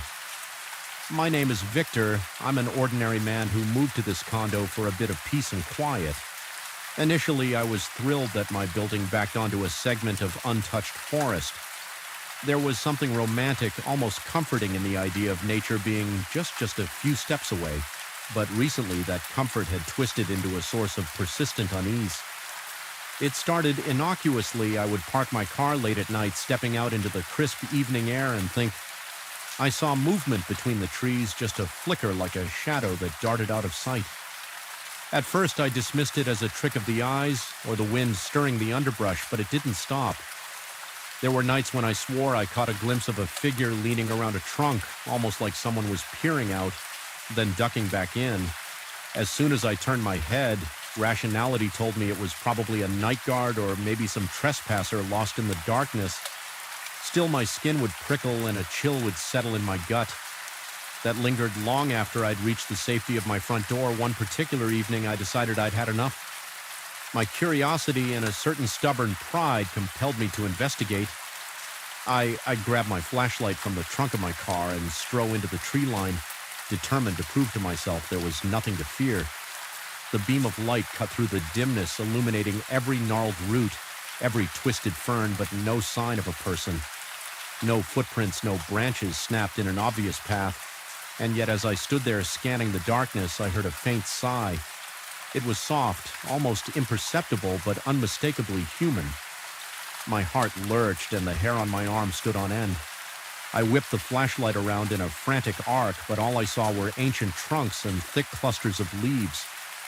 After a minute of tense silence, I retreated. Feeling both foolish and oddly shaken over the next week, my routine didn't change. I still arrived home late, still parked in the same spot, and every night I scanned the woods. Sometimes nothing happened, just the rustle of foliage in the breeze, the quiet hum of distant traffic. Other nights I swore I saw that same shape lurking in the gloom. On one occasion I spotted what looked like a pale arm sliding out from behind a tree, only to vanish. As soon as I focused on it, my heart hammered against my chest and my throat went dry. I can't explain why I was so unnerved. It was only a glimpse, a fleeting movement. Yet there was something inherently wrong about it, as if I'd caught sight of a ghost. The rational side of my brain tried to reassure me that it could have been the trunks' bark or a trick of moonlight, but the image of that pale, impossibly thin arm refused to leave me. As days passed, my nerves began to fray. I felt watched sometimes. Even during daylight hours, I'd gaze out from my kitchen window toward that stretch of forest and feel unseen eyes returning my stare. A neighbor once asked me if I was all right. Remarking that I looked pale, I brushed it off, claiming I was just tired, but that lingering sense of being observed weighed heavily on my mind. My sleep became restless. I'd wake up in the middle of the night, heart pounding for no discernible reason, convinced that something was standing outside my door or just beyond the window's thin curtain. Of course, there was never anyone there, just an empty hallway, an empty balcony. But in the distant backdrop of my thoughts, the forest lingered like a dark, promise, reminding me of that faint sigh and the flash of a pale limb on a particularly cold night. I arrived home with a tension headache throbbing behind my temples. The condo parking lot was deserted as usual, and the lights overhead flickered in that sinister way fluorescent bulbs. Sometimes I recall stepping out of my car and immediately feeling a shift in the air as though everything had gone unnaturally still. Even the gentle hum of insects seemed to drop off into silence. I looked toward the woods, heart rate already climbing, and froze. A shape stood just beyond the first row of trees. It was tall, almost matching my own height, and it had the vaguest outline of a person. My chest constricted. I lifted my phone, trying to use its camera light to get a clearer view, but the light didn't reach far enough to reveal more than an indecipherable mass of darkness with my pulse hammering. I inched closer. I could hear my own breathing, ragged and shallow, echoing in my ears. Suddenly, a faint crunch of leaves came from that shape's direction, as if it were shifting its weight or taking a step. Adrenaline surged through me and a wave of heat shot through my limbs. I wanted to call out to it. Part of me believed that if I confronted this presence, I could make sense of the fear, but my vocal cords felt paralyzed after a moment that felt interminable. The shape melted backward into the dark. No running, no snapping of branches, just an unnervingly silent retreat. When I reached the spot where it had been, I found nothing but a scattering of dead leaves and the strong scent of damp earth. I swept my phone's light around, but there was only empty forest. That was when I noticed how intensely I was sweating. Despite the evening chill, my shirt clung to my back and my hands were shaking so hard that the phone's light jittered in frantic patterns across the ground. I forced myself to take a few deep breaths, though each inhale felt razor-sharp in my lungs. I told myself I would go inside, lock the door and forget the whole thing. But as I turned to leave, a low sigh, much closer than before, drifted through the silence. It was right behind me. I spun around trembling, only to be met by darkness. Fear flooded my veins and I ran to my unit without looking back. That night I barely slept every time I closed my eyes. I was back in the forest, hearing that sigh. Picturing something lurking just out of sight the next day, I tried to confide in an acquaintance who lived a few doors down. He listened politely as I explained the strange sightings and the oppressive feeling that came from the woods. He suggested that maybe local wildlife was to blame. Animals can look humanoid at night if the light hits them in weird ways. Perhaps it was a deer or some lost pet. He tried to sound reassuring, but I noticed how he avoided making eye contact, as though my story unsettled him more than he cared to admit. After that conversation, I felt no better. If anything, my unease spiked. I doubted I was simply mistaking animals for a human shape. Every fiber of my being insisted this was something else. A few evenings later, I attempted a second inspection. This time, just before dusk, I reasoned that the fading daylight might offer enough visibility to dispel my fears. The forest looked less menacing, with the sun's last rays filtering through the leaves. I ventured in roughly the same direction I'd gone that first time with my flashlight. The ground felt spongy beneath my sneakers and the air was damp and cool. Tall shrubs and wide tree trunks obstructed my view, and as I navigated around them, a prickling sensation spread across my neck. It was that primal instinct again telling me I was not alone. My chest tightened when I spotted a crude makeshift arrangement of branches leaning against a massive pine. They almost formed a shelter or a haphazard lean-to. I stepped closer, swallowing the lump in my throat. The interior of that arrangement smelled of rotting leaves and something else, a musty odor that made my stomach churn. I pushed aside a half-broken branch to look inside. There were old damp scraps of fabric on the ground and something that might have been a chipped hammock mug. My pulse quickened. Someone had clearly spent time here, but who and why? Unease noted at me the notion of some stranger living in the woods near my home or even just passing through was unpleasant but not impossible. Yet something felt off about this shelter. The way the branches were arranged suggested a strange pattern, almost ritualistic, as though they'd been placed with intention rather than slapped together for a quick hideaway. The realization sent a bolt of fear through me. I backed away, nearly tripping over a rot in my haste. My breath came in sharp gasps and sweat. Bead on my forehead, I forced myself to return to my unit. My nerves were rattled, but I tried to reassure myself. Maybe it was an abandoned campsite or a local trying to observe wildlife incognito still. The sense of dread refused to let go that night. My paranoia was relentless. I felt as though I was on the edge of a precipice, my mind swirling with half-formed questions and half-remembered details. I started to second-guess. Everything, had I really seen an arm, or was it a trick of the light? Could the sigh have been the wind escaping through the dense branches? The more I tried to rationalize it, the more my thoughts circled back to that leaning arrangement of branches, and the pungent scent inside the forest seemed to pulse with a dark vitality. Even from within my condo, I couldn't shake the impression that someone was out there watching. A few days of uneasy calm followed, during which I tried to distract myself with work chores and streaming mindless television shows. But I was always keenly aware of the forest's presence. Especially after dark, I found myself looking out my window more often, checking for movement among the trees. My heart would pound for no reason, my palms clammy as if I were perpetually braced for some awful revelation. Sleep grew increasingly elusive at times. I jolt awake, convinced I heard leaves crunching. Just outside my window, my skin would go cold, a tingling wave passing from my scalp down to my heels. It was in this heightened state of anxiety that a final incident shattered any remaining sense of normalcy. I was heading home once more under the cover of night eyes, darting nervously to the tree line. The flickering parking lot lights seemed weaker than ever, barely illuminating my path as I reached the spot where I usually paused. That familiar rustling caught my attention, my muscles tensed. I shined my phone's flashlight into the undergrowth. Then I saw it, or perhaps it allowed itself to be seen. A tall figure stood behind one of the thicker trunk's arms, gripping the bark in a way that seemed almost painful, like its fingers were digging into the wood. I couldn't make out its face. It was lost in the shadow cast by overhead branches, but I glimpsed enough of a silhouette to realize it was human or very close to it.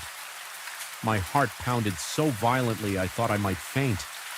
My vision narrowed, and every breath felt like drawing in shards of ice. For a moment, the figure didn't move, as if it were content just to watch my reaction.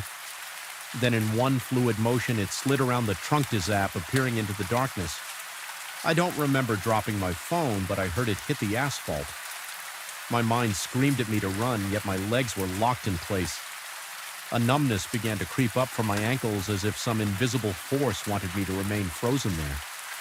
Finally, I managed to jerk my body forward, retrieve my phone, and sprint to my front door.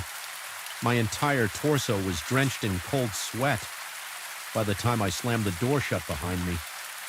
That night, I became convinced there was someone in the hallway outside my unit. The floorboards beyond my door creaked with a slow, deliberate rhythm, as though footsteps were pacing back and forth. I stood on the other side, ear pressed against the wood, tears of fear stinging my eyes. When I dared to look through the peephole, the hallway was empty, and yet the sound continued for hours. I felt trapped, adrenaline coursing through me as I alternated between pressing my ear to the door and pacing in frantic circles around my living room. By the time dawn broke, the noises had stopped. I must have dozed off briefly on the couch, because I awoke with a jolt to find light streaming through the curtains. A wave of relief and exhaustion washed over me. I spent that morning convincing myself I needed to face this presence, whatever it was, and claim back my peace of mind. Determined, I ventured out at midday, stepping into the edge of the forest where I had seen the figure. My heart still hammered, but the bright daylight gave me a semblance of courage. I found no fresh footprints, no suspicious debris. Instead, a profound stillness hung over everything, as though the forest itself were waiting with bated breath. I stayed there for nearly an hour, wandering from tree to tree, calling out that if someone was there, they should show themselves. But no one came. Eventually, I headed home, frustrated and tired. Then, just before dusk, I noticed something that turned my blood to ice. Leaning against my front door was a single broken branch, similar to those I'd seen forming that unsettling shelter in the woods. It looked deliberately placed, the end splintered into a sharp point. My stomach lurched as I realized it must have been left there while I was inside my home. Fear flared in my chest again, and I felt a hot flush on my face that then turned to pins and needles in my extremities. I decided in that moment I had to leave. At least for a while, I packed a small bag, hands trembling as I threw clothing and essentials together. The entire time I felt eyes on me like I was under constant surveillance. I wondered if the figure was outside, possibly peering through my window or standing in the parking lot. Silently judging my every movement, my chest felt tight and my mouth was so dry it hurt to swallow. I finished packing in record time, heart thudding louder with each second as I opened the door to step out. I paused, half expecting to see that figure in the hallway, but it was empty. My footsteps echoed loudly as I hurried to the elevator. The ride down seemed interminable, each floor passing with agonizing slowness. I couldn't stop picturing the figure from the night before, how it had seemed almost hungry for my fear. My skin tingled at the memory. At last, I exited into the parking lot. The sun was beginning to set, and long shadows stretched across the asphalt for a moment. I stood there scanning the tree line, and in that glance I felt it again, that suffocating sensation of being watched. The shadows in the forest swirled together, an impenetrable wall of black. My lungs burned as though I couldn't draw in enough air. I forced my legs to move, half expecting to see a pale arm or a tall silhouette emerging from the tree line, but nothing came. I climbed into my car and started the engine, refusing to look over my shoulder as I pulled away. My headlights grazed the first few trunks of the forest. Just before I fully turned the corner, I caught the briefest flicker of movement, a shifting darkness that might have been a person or might have been my imagination. My pulse pounded in my ears, and I gripped the wheel until my knuckles turned white. Without a second thought, I floored the gas and left that unnerving place behind. I don't know exactly what I encountered in those woods or why it seemed to fixate on me. Perhaps it was all in my head, a product of exhaustion and stress. Perhaps it was something far stranger, an entity tied to the land in ways I can't begin to comprehend. Even now, whenever I close my eyes, I can still see that motionless silhouette and feel its gaze following me as I retreat. It haunts me in the moments between sleep and waking, whispering that it's still out there waiting for me to return. Though I've put miles between myself and that condo, I can't escape the sense of looming dread. The image of that broken branch propped against my door remains burned into my memory, an unmistakable sign that something wanted me gone, or wanted me to know it could reach me wherever I was sometimes when the night is quiet and I'm alone. I hear that faint sigh echoing in the back of my mind. It lingers like a cold breath against my ear, a reminder that, real or not, some horrors refuse to fade. And despite escaping that place, I'm left with the unsettling knowledge that I only postpone the inevitable. A part of me believes that one night, no matter how far away I may be, I will sense movement in the darkness, shapes skulking between silent trees, and when that day comes, I'll be forced to face the terror again. My heart pounding, my mouth dry, my skin prickling with sweat. Even now I glance into the shadows outside my window and wonder if that figure is still there, an eternal watchman silently measuring each fearful beat of my heart. Every night in this old building, the air seems to turn thick and stale the moment darkness settles, as if it's charged with some malignant presence. I can't quite name the place. Hums with a quiet tension that seeps into my bones, tightening my chest and making every breath feel labored. Even from the street, I remember staring up at the weathered facade and wondering why the lights in the top floor windows flickered so erratically, as if someone or something paced back and forth behind the glass. I told myself it was just the age of the building, shoddy wiring perhaps, or the wind rattling the old frames. But once I moved in and found out that the top floor was nothing more than a deserted terrace, a persistent dread began to coil inside my chest. Whispering that I was not alone here, I had taken an entire floor to myself. A long hallway lined with 4 empty apartments, all under renovation, paid for by a meager arrangement with the property owner.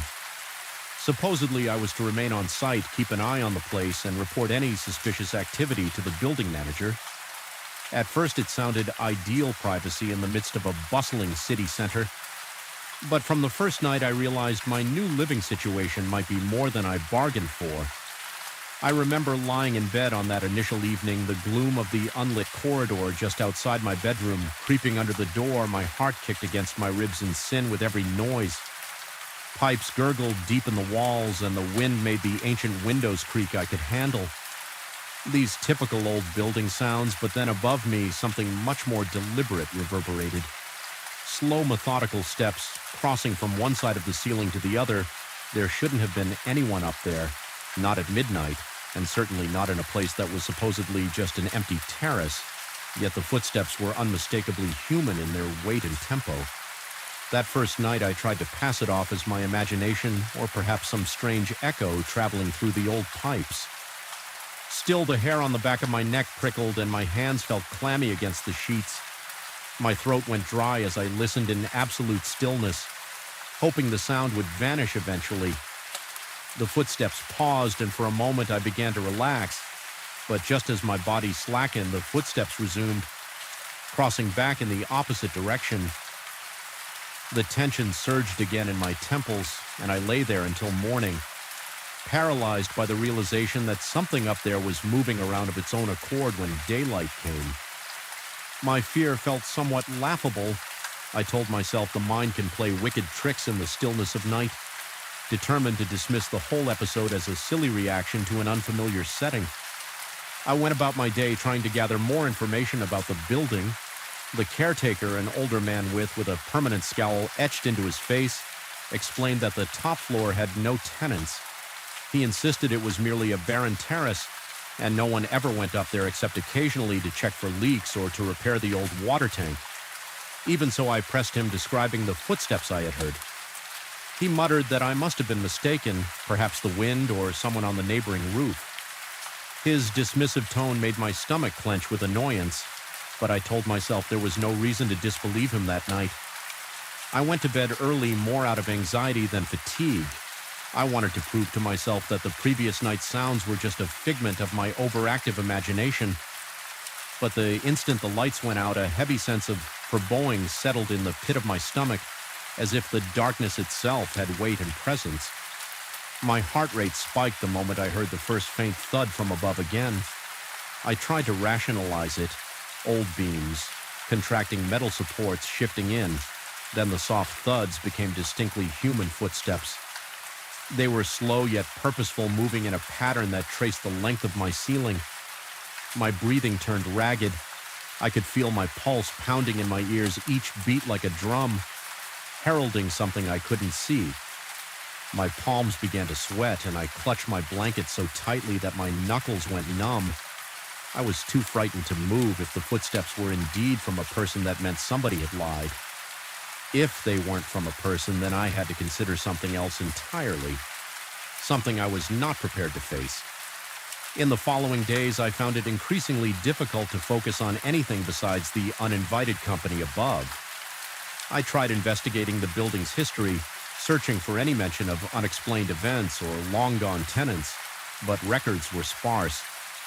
The caretaker shrugged off my inquiries, reiterating only that the top floor was off-limits, and had been so for years. He offered no further details, and each time I mentioned the footsteps, his gaze drifted away as if he feared that acknowledging my concerns would somehow make them real.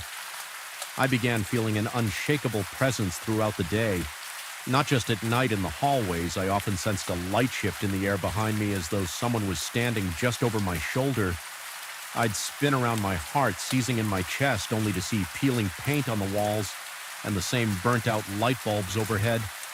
The sound of my own breath filled my ears, quickening with each false alarm. Yet even when I saw no one there, a lingering heaviness remained, as if the corridor itself pulsed with unseen eyes. A week in my nights became a battleground of unnerving sounds and racing thoughts. The footsteps continued above me, sometimes for hours. If I tried to ignore them, they only grew louder, more insistent at times. Resembling frantic pacing, my heart would pound violently. Sometimes I'd clasp my hand over my mouth, trying to steady my breathing as though not to alert whatever was there that I was listening. My exhaustion grew so severe I found myself drifting off to sleep at random times during the day, only to be jarred awake by the echo of those footsteps in my mind. At one point, in an attempt to reclaim my sanity, I decided to go upstairs. During the day, I told myself I needed proof. Either I would find some mischief maker or confirm that I was losing my grip. The caretaker had given me a dismissive wave earlier, though he mentioned that the terrace door was usually locked indeed. When I got there, I found a heavy metal door with a rusted padlock. I pulled on it, but it wouldn't budge. I leaned in, pressing my ear against the cool metal, struggling to catch any sign of life on the other side. The wind whistled through the cracks, and I heard only the city noise echoing from far below. No footsteps, no voices, nothing to confirm my late-night terrors. This contradiction unsettled me further. How could I hear loud stomps at night? If it was so deserted by day, my paranoia started spilling into my everyday life. I became convinced that people in the lobby or on the sidewalk were eyeing me strangely, as though they knew I was unraveling and were just too polite or frightened to mention it.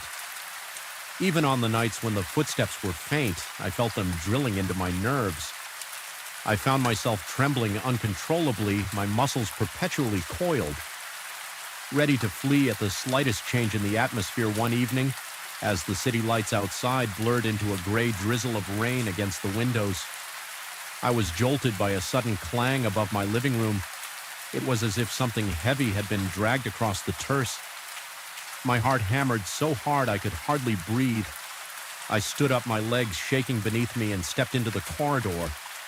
The overhead lights flickered ominously. My breathing grew shallower with each flicker, and my skin prickled in goosebumps. It felt like the building itself was breathing its old walls, wheezing in tune with my pulse. While I crept toward my living room, the footsteps started up again, only now they were more rapid, as if someone was pacing in agitation. My mind conjured all sorts of twisted scenarios, some vagrant living there undetected, or perhaps something far less human. Prowling around the caretaker's refusal to engage with my questions suddenly felt more sinister. Was he hiding something? I approached the tall window that gave a partial view of the upper structure. Rain pelted the glass. My breath fogged the pane as I peered upward. The sky was a black sea, illuminated only by the occasional glow of city lights. Then just at the edge of my vision, I thought I saw movement, a dark silhouette, crossing in front of a small maintenance light on the roof. My heartbeat thundered. I strained my eyes. My forehead pressed so firmly against the window that it felt cold and damp. But the silhouette didn't reappear. Maybe it had never been there at all. Those next hours were the worst. So far, the footsteps seemed to follow me every time I changed rooms. My bedroom felt claustrophobic, the stale air thick with dread. My chest tightened painfully as if something was squeezing my lungs. I tried turning the lights on and off, but the overhead bulb flickered and died. Darkness engulfed my space. My mouth went dry and my fingers trembled so badly I almost dropped the flashlight. I'd grabbed the narrow beam of light from that small device, tremor along with my shaking hand dancing across every corner of the room. But no matter where I pointed it, I couldn't shake the impression that something was right behind me, out of sight. Desperate for any sense of security, I turned on the TV, hoping to drown out the unrelenting thumps above the muffled chatter of commercials did little to calm my nerves. After a moment, I realized the footsteps had ceased. I exhaled a shaking breath, my shoulders sagging with relief. But that relief was short-lived. A single deafening stomp resounded directly above my head, as if something enormous had just landed there. I gasped, stumbling backward into a table. The impact knocked a lamp to the floor with a crash. My throat constricted and cold sweat trickled down my SP spine.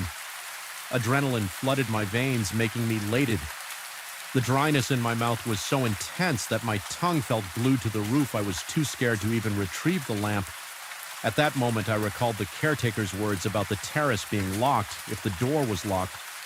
What was up there? The question turned in my mind like a spinning top, each rotation tightening my fear. It dawned on me that perhaps a lock wouldn't stop whatever was causing these footsteps. My rational mind warred with a growing certainty that something was fundamentally wrong with the building itself. I barely slept that night, and when I did doze off from sheer exhaustion, I dreamt of twisting corridors and tall shadows looming over me in these nightmares. The floors above were an endless maze, and no matter how far I ran, the footsteps drew closer. I woke drenched in sweat with my heart in my throat, only to find my surroundings equally oppressive. In reality, the caretaker noticed my haggard appearance the next morning, asking indirectly if I was sleeping poorly. He suggested that old buildings can sometimes amplify everyday city noises. I told him I wasn't convinced the footsteps were too real. He responded that I should perhaps keep my windows closed or play some music to drown out the wind. My teeth clenched in frustration. I knew he was avoiding the truth that evening, exhausted and nearly at my breaking point. I resolved to confront whatever was upstairs head-on. I waited until midnight, listening as the footsteps started their usual pattern. I could feel the blood pounding in my ears while I mustered the courage to go back to the terrace door with a set of tools I'd borrowed from the maintenance closet. I reasoned that if I could just open the lock, I'd uncover the truth. Even if it scared me senseless, I climbed the final flight of stairs every step, an echo that seemed to mock me.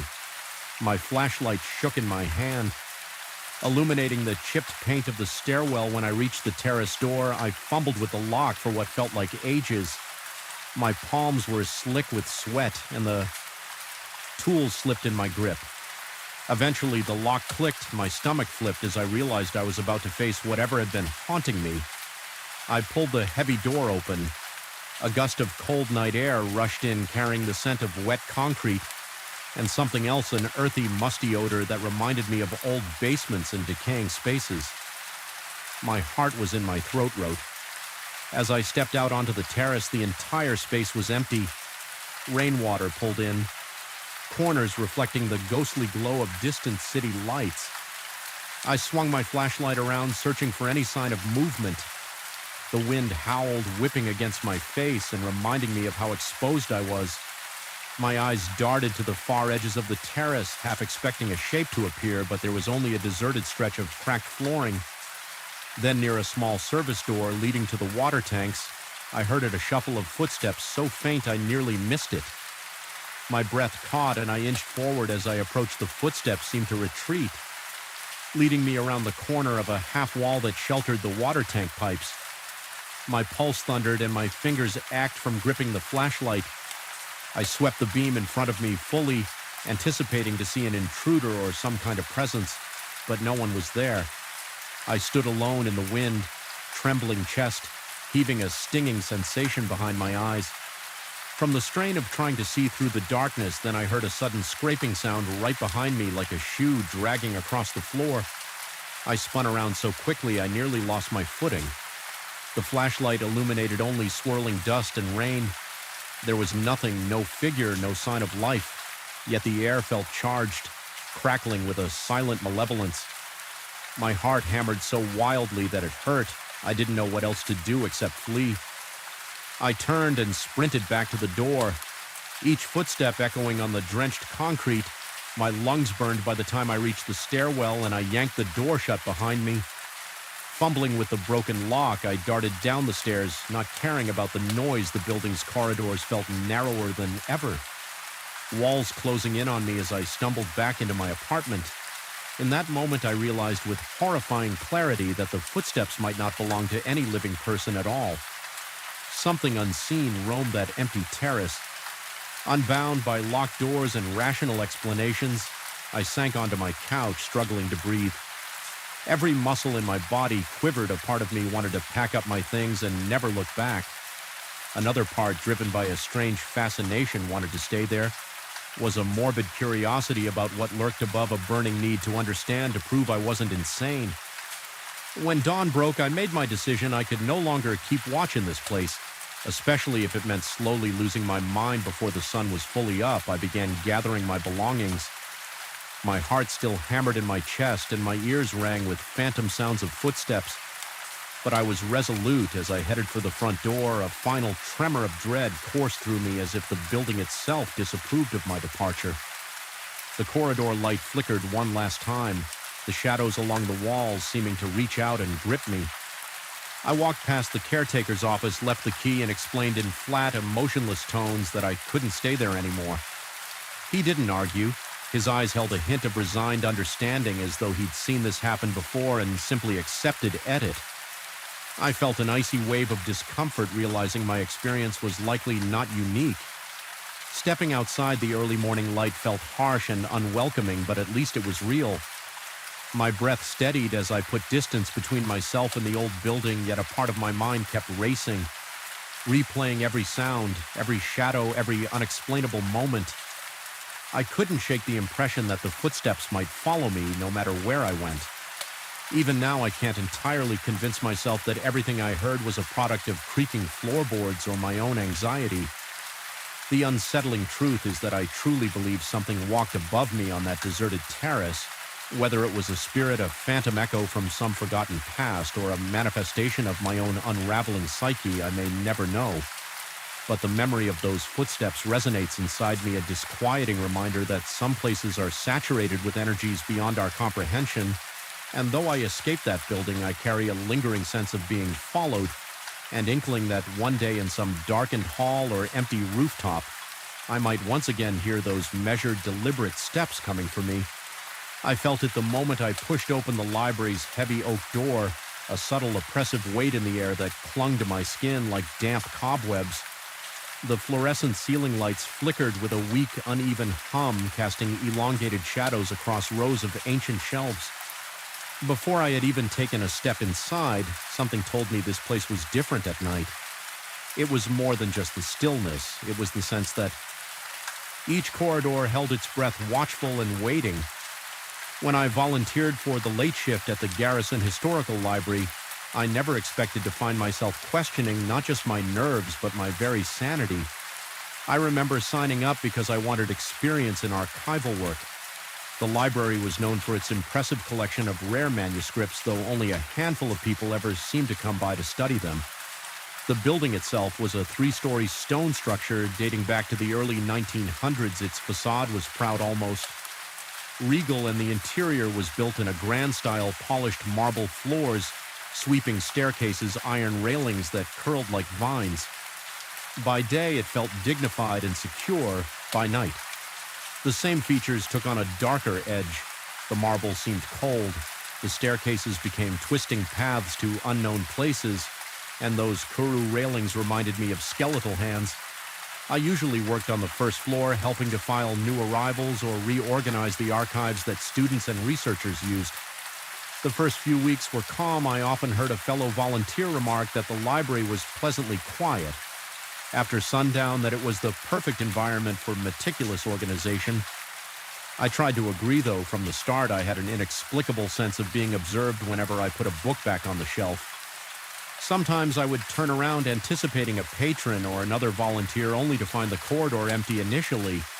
I told myself I was just spooking myself in the hush of those grand halls, but the subtle friction between my nerves and my logic grew stronger.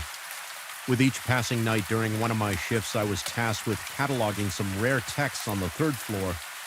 These books were from the 16th and 17th centuries, many with brittle pages and fading scripts. The 3rd floor was normally sealed off to casual visitors. Only researchers with special permission were allowed there.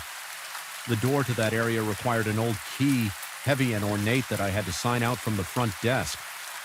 The overhead lights in that space were dimmer, and many of the fixtures were original to the building, meaning they buzzed faintly as if on the verge of burning out. I hated that noise. It reminded me of a swarm of insects just out of sight on that particular night. I found myself alone in the library around 10. The guard at the reception desk downstairs had stepped out for a brief break. I heard him say something about wanting to grab a quick cup of coffee from across the street. I swallowed my unease and headed for the stairs. My heart thudded against my ribcage as I climbed, and a chill prickled the back of my neck. Every step felt heavier than the last, as if the darkness overhead was pressing down, encouraging me to turn around, but I tried to brush it off. It was just a job. Just another flight of stairs. As soon as I reached the 2nd floor, landing a draft of cold air brushed over me. It felt deliberate somehow, like an unseen figure had passed by. I shivered and paused, looking toward the corridor that led to the main reading room. On that level silence, just the usual hush of old buildings settling. Perhaps a slight creak of the wooden floor, taking a slow breath. I continued toward the final staircase that led to the restricted third floor. The overhead light there flickered once, and the gloom made the steps look steeper than I remembered. Halfway up, I felt a tingling unease crawl across my skin. My mouth went dry, and I gripped the banister to steady myself. That was when I saw it, a hand pale, almost translucent. Resting on the iron rail a few steps above me, my lungs seized for a split second. I thought someone was leaning on the banister, but there was no arm, no shoulder, no body, just that single disembodied hand. My pulse hammered in my ears. Every beat felt like a drum pounding inside my head. I froze, afraid that if I moved, whatever it was might notice me. The hand was motionless, its fingers curled delicately around the iron, the skin. If that's what it truly was, had a faint bluish tint for what might have been. Mere seconds, but felt like an eternity, I stared in absolute horror. Then, as though sensing my gaze, the hand vanished. It didn't pull away or dissolve. It simply ceased to be there, as if it had never existed. I couldn't even manage a scream. My throat was tight, and it felt like I'd swallowed shards of ice, trembling. I stood there for a long while, unsure of whether to retreat back down the stairs or press on a voice in my head. Insisted that I must have hallucinated, that it was just a flicker of shadow in imagination, but the goosebumps on my arms, the sweat on my palms, and the dry highness in my mouth confirmed how real it had felt. I considered running downstairs to find the guard, but shame pricked at me. I was a grown man, not a frightened child. If I told him I'd seen a phantom hand on the banister, I might lose any credibility I had. Besides, part of me wondered if the stress and the eerie quiet had just played tricks on my mind in an effort to restore calm. I forced myself to focus on the steps each footfall measured until I reached the third floor door. My hand shook so badly it took me a few tries to fit the key into the lock. The reading room beyond was large, its high ceiling supported by thick wooden beams. Many of those beams were carved with ornate designs, so worn by time that they looked like faces melting into the wood. Rows of shelves ran the length of the room, containing countless volumes that smelled of old leather and dust. The overhead lighting was even weaker here, many bulbs either dim or burnt out. I noticed a distinct hush.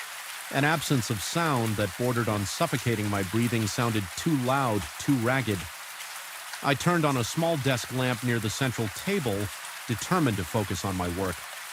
The library wanted me to update the records of a few manuscripts, verifying their condition and cross-checking references, but all I could think about was that hand. Every creak of the floorboards made my heart race anew. My back felt exposed, as though eyes were sliding over me from the dark corners. I started to notice odd details. A stack of books on the far shelf that appeared to have shifted positions since the last time I visited, the faint smell of mildew intensifying in a corner near an old tapestry, and a slight but constant rustling that I couldn't source. Whenever I stopped to listen carefully, the rustling fell silent, only to return in the periphery of my hearing. Moments later, at one point, I thought I saw a shape move in my peripheral vision. I looked up, searching the aisle between two tall shelves, but it was empty. My scalp prickled, and I felt a bead of cold sweat slide down my temple. Forcing a steady breath, I clung to the logical explanation that my mind was on edge and conjuring phantoms out of the gloom. After about an hour of this, my nerves were frayed. I packed up the manuscripts I had managed to catalog and locked them in a special cabinet. My plan was to hurry downstairs and maybe call it a night. That was when I heard a faint scraping sound near the far end of the room, something like nails being dragged across wood. My breathing quickened and my heart pounded so fiercely it almost hurt. I stepped toward the door, intending to leave, but an inexplicable force seemed to draw my attention against my better judgment. I found myself walking toward the origin of the sound. Each step felt like it vibrated in my bones. The desk lamp's light couldn't reach that far, so the corners were a murky darkness that seemed to shift with my movements. In that dimness, I caught a glimpse of something near the shelves, a figure too tall to be a person, its outline faint but unmistakable. It seemed elongated as though stretched the moment I registered its shape. It slipped out of sight behind a row of ancient folios. My breath came in ragged gasps, yet a compulsion to see it more clearly drove me forward. Every muscle in my body screamed to run, but curiosity, or perhaps some primal fear of the unknown, pushed me on, rounding the corner of the shelf. I pointed the narrow beam of my flashlight into the darkness. The light danced across old wooden boards, dust motes swirling in the air. Nothing was there. The scraping sound had stopped, replaced by my own thunderous pulse. For a while, I just stood there, scanning every inch of the space. Eventually, I whispered a reassurance to myself that maybe it was just a draft. Then I heard a soft sigh. It wasn't mine. I spun around the flashlight beam, jerking wildly across the spines of books.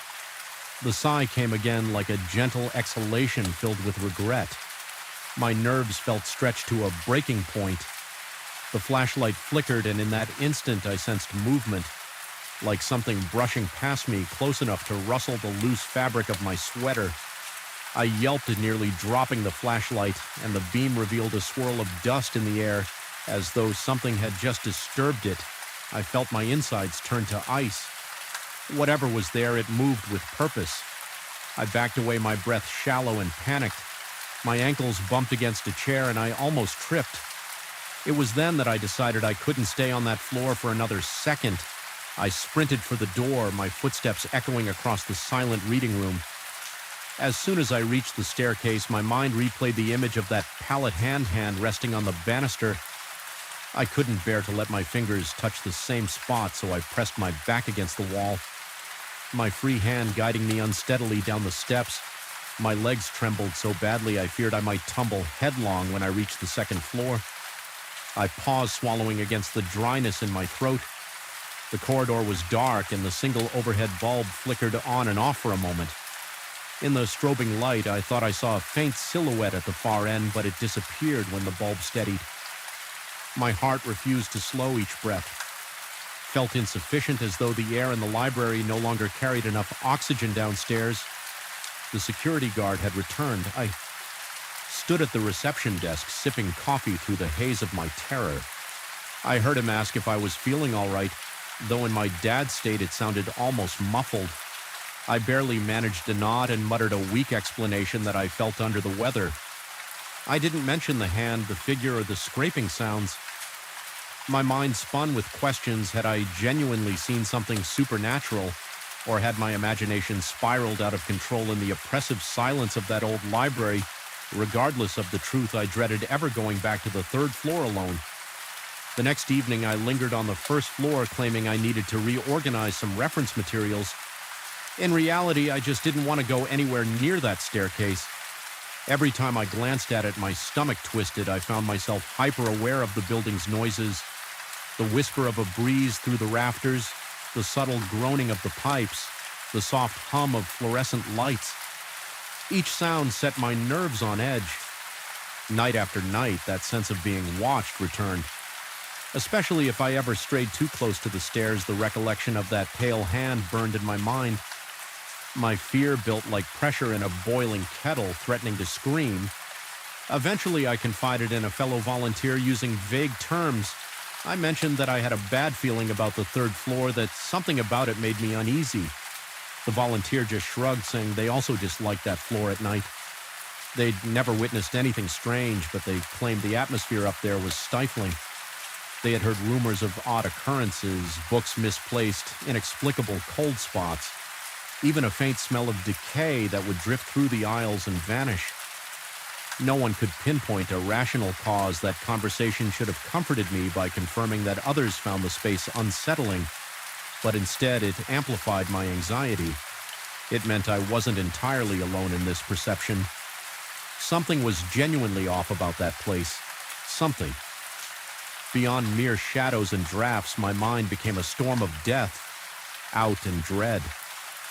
I found myself awake at night, replaying the scene of that spectral hand on the banister. I could still see the curve of its fingertips, the uncanny stillness of its pale flesh.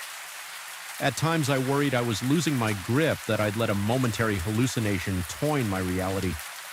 Last week, an archist asked if I would help pack some fragile volumes for restoration. They were, of course, on the third floor. My stomach lurched at the request, yet I had no valid excuse to refuse. I decided I couldn't keep letting fear control me. I forced my trembling legs to climb those same stairs, ignoring the way my breath quickened with each step as I approached the final landing. I braced myself, half expecting to see that hand again, but the banister was empty, the corridor silent. My relief was fleeting because every shelf, every shadow seemed alive with anticipation. I powered through car, carefully boxing manuscripts and trying to keep my mind anchored to mundane tasks. The archist was on the second floor, so I was left alone to gather the texts. Each rustle of paper made my heart flutter. I started to feel that prickling sensation on my neck, as though unseen eyes were tracing my every movement. Once or twice I spun around with the irrational conviction that I'd see something lurking behind me. Nothing just the same. Dusty shelves.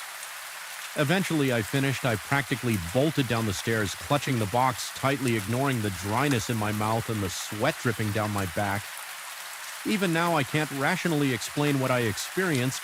Did I truly see an apparition, or did my mind construct a phantom from the uneasy quiet of a decrepit library wing? All I know is that some nights as I pack up and prepare to leave, my eyes drift to that curved staircase. The air around it seems colder, the shadows deeper, and sometimes out of the corner of my vision, I think I spot the faint outline of a hand resting languidly on the iron rail. Whenever that happens, I freeze. My heart thunders in my chest. And for a beat or two, I can't breathe. Then, like a mirage, it disappears, but it always leaves me shaken.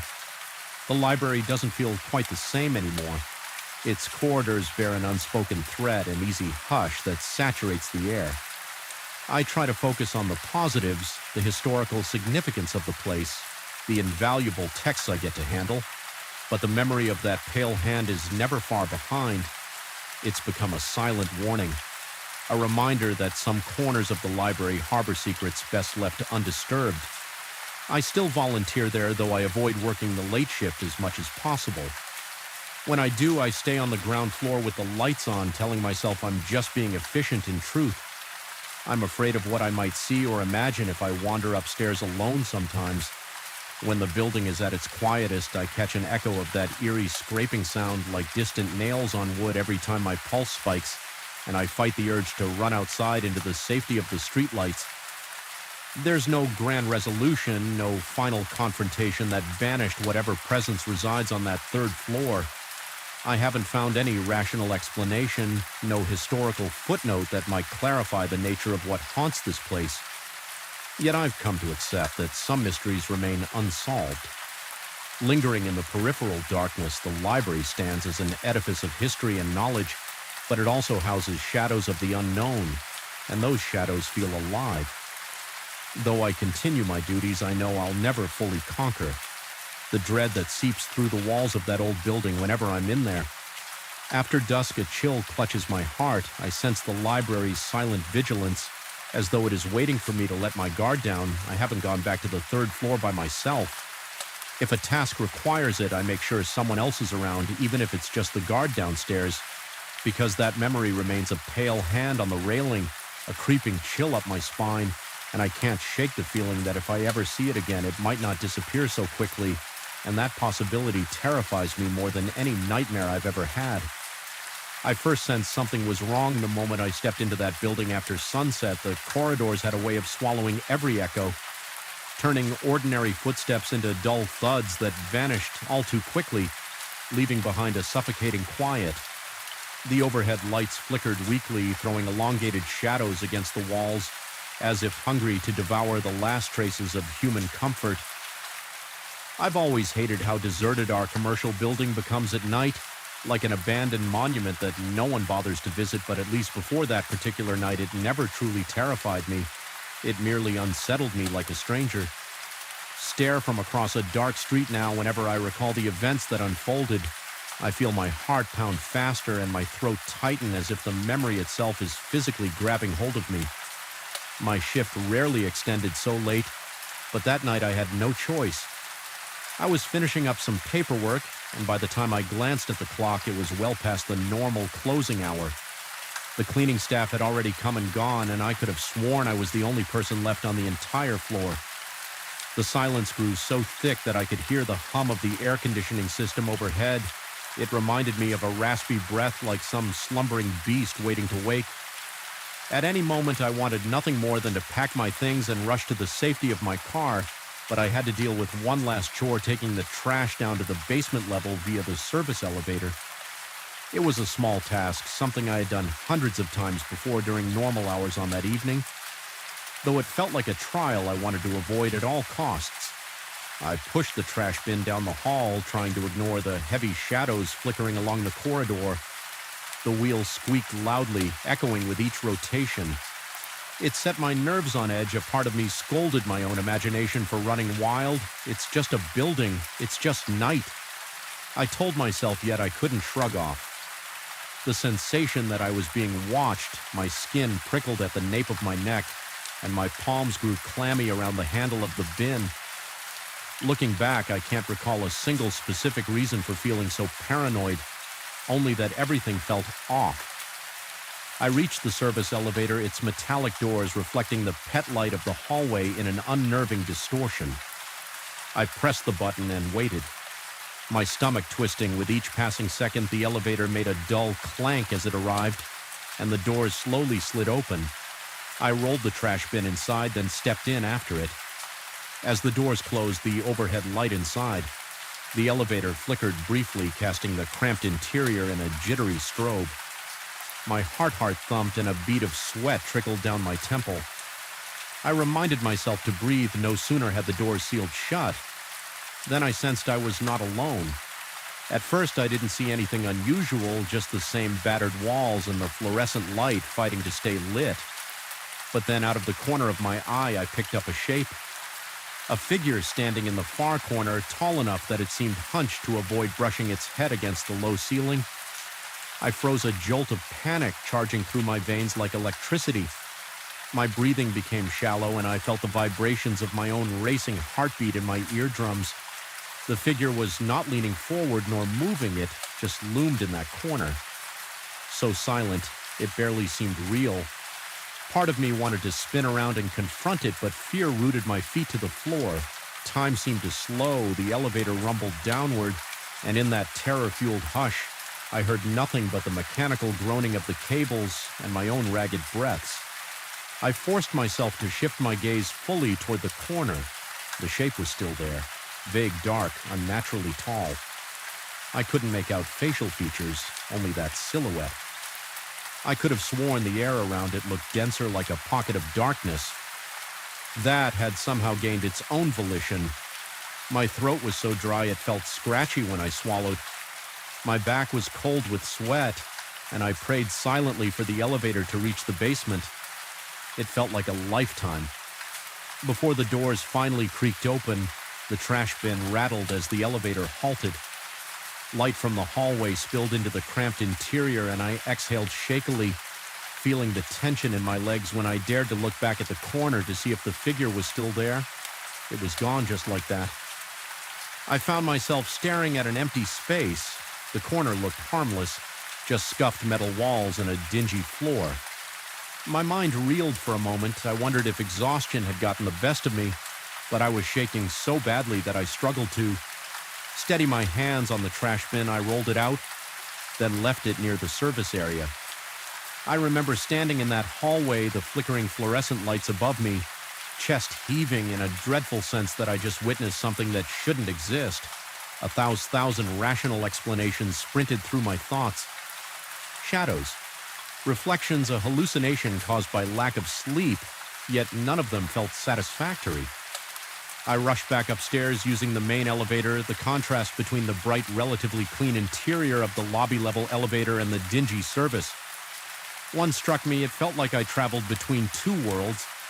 By the time I returned to my desk, my shirt was damp with perspiration, and I couldn't stop glancing over my shoulder, half expecting to see that towering silhouette lurking behind me. The rest of the building was still mocking me with its emptiness. When I reached my office, I saved my files, powered down my computer, and forced myself to leave. The drive home was a blur of taut nerves and second guesses.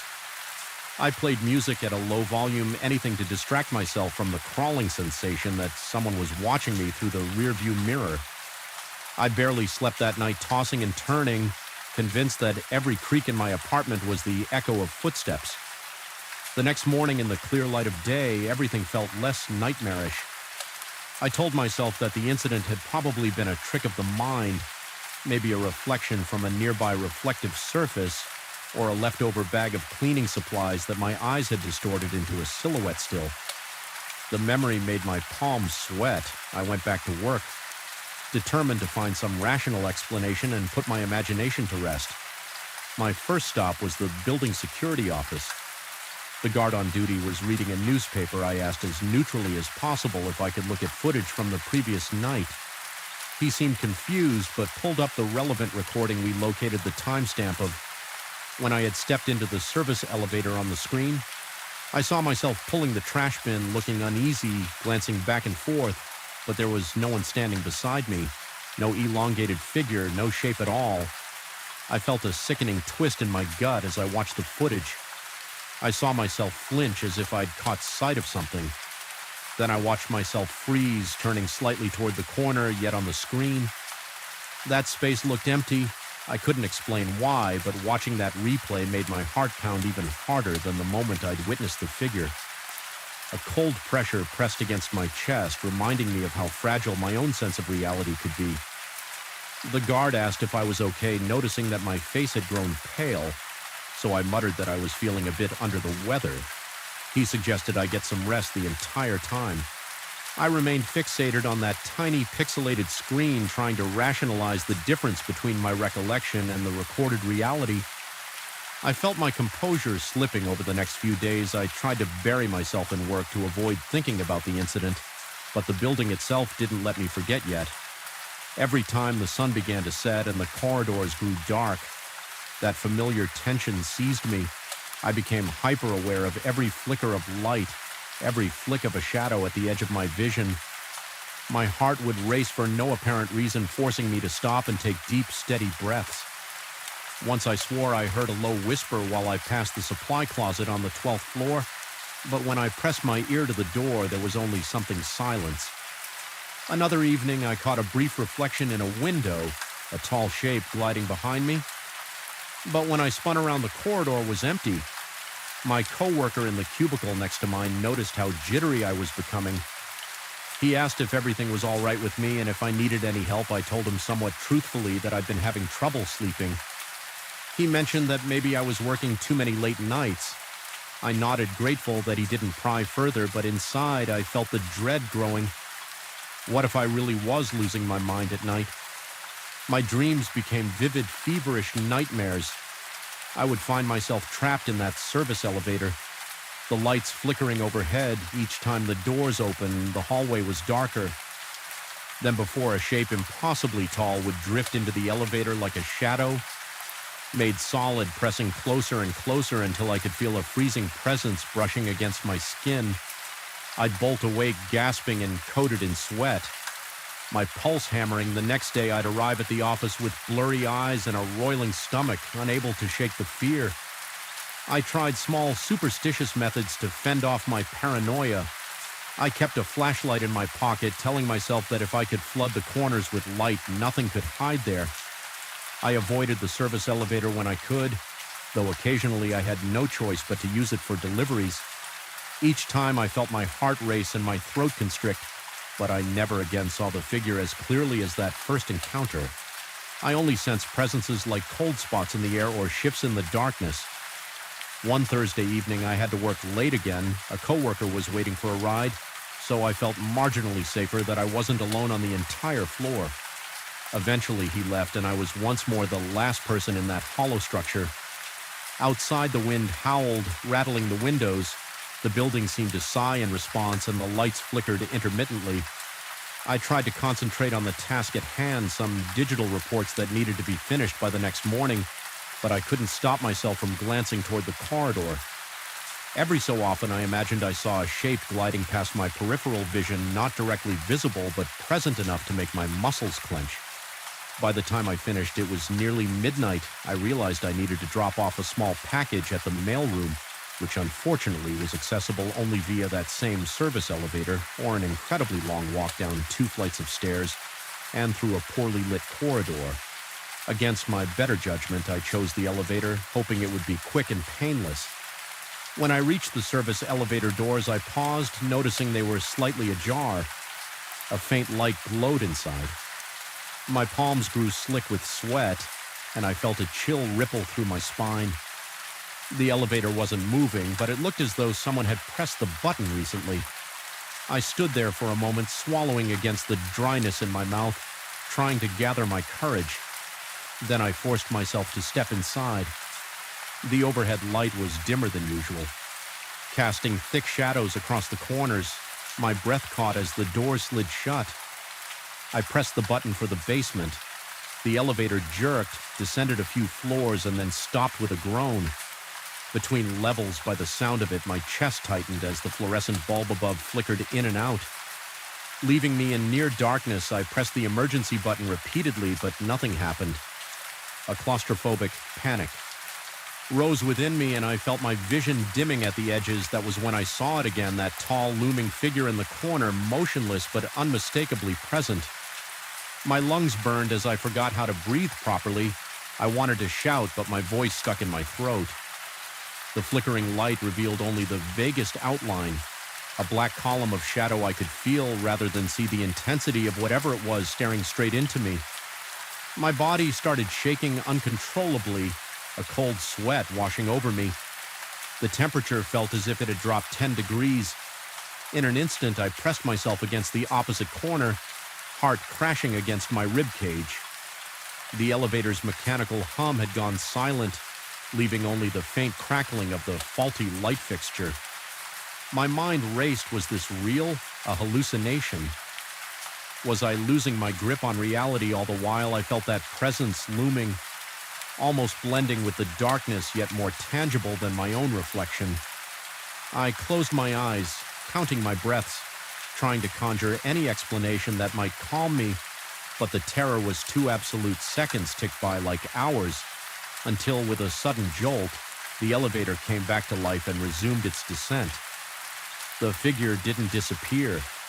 This time I could still sense it right there, as if waiting. Every nerve in my body screamed to flee, but there was no escape until the doors opened. At last they slid apart with a groan and weak light from the basement. Corridor illuminated the interior. I stumbled out, nearly falling to my knees when I found the courage to glance back. The shape was gone, trembling. I delivered the package to the mailroom. My mind felt fragmented, teetering between rationality and blind panic. I decided then and there that I couldn't keep this up. No job was worth losing my sanity over. I resolved to speak to management the next day, request a shift change, or possibly even quit if it came to that. But that night wasn't done with me yet. As I headed back toward the main lobby, I swore I heard footsteps echoing behind me, heavy, deliberate steps that matched my pace exactly. My heart hammered and the hair on my arm stood on end. I spun around, expecting to see someone or something towering over me, but the hallway was empty. My breath was ragged and I was bathed in cold sweat. The walls seemed to close in and the overhead lights flickered madly. I forced myself to keep walking each step, an exercise in sheer will. My mind was shouting at me to run when I finally burst out through the main doors onto the silent street. I let out a gasping sigh, my limbs trembling so badly I could hardly walk straight. The night air felt cold and surreal, but at least it was free from the oppressive aura inside the building. I got into my car with fumbling hands the entire drive home.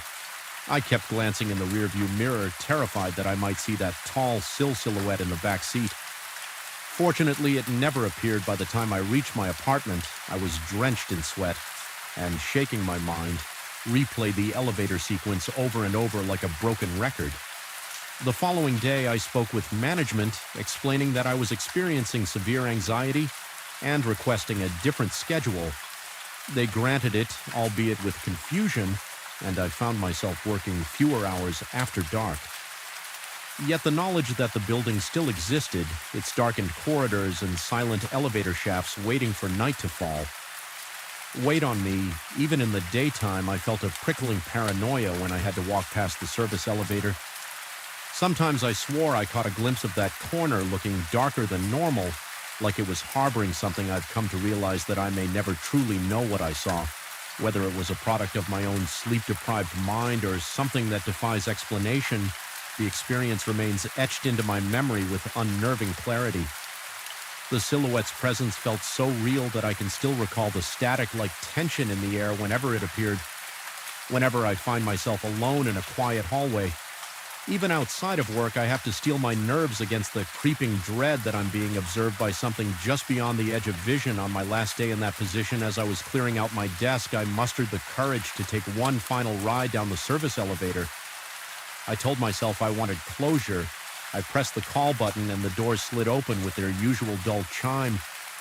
I stepped inside, half expecting the light to flicker, half expecting that looming figure to greet me.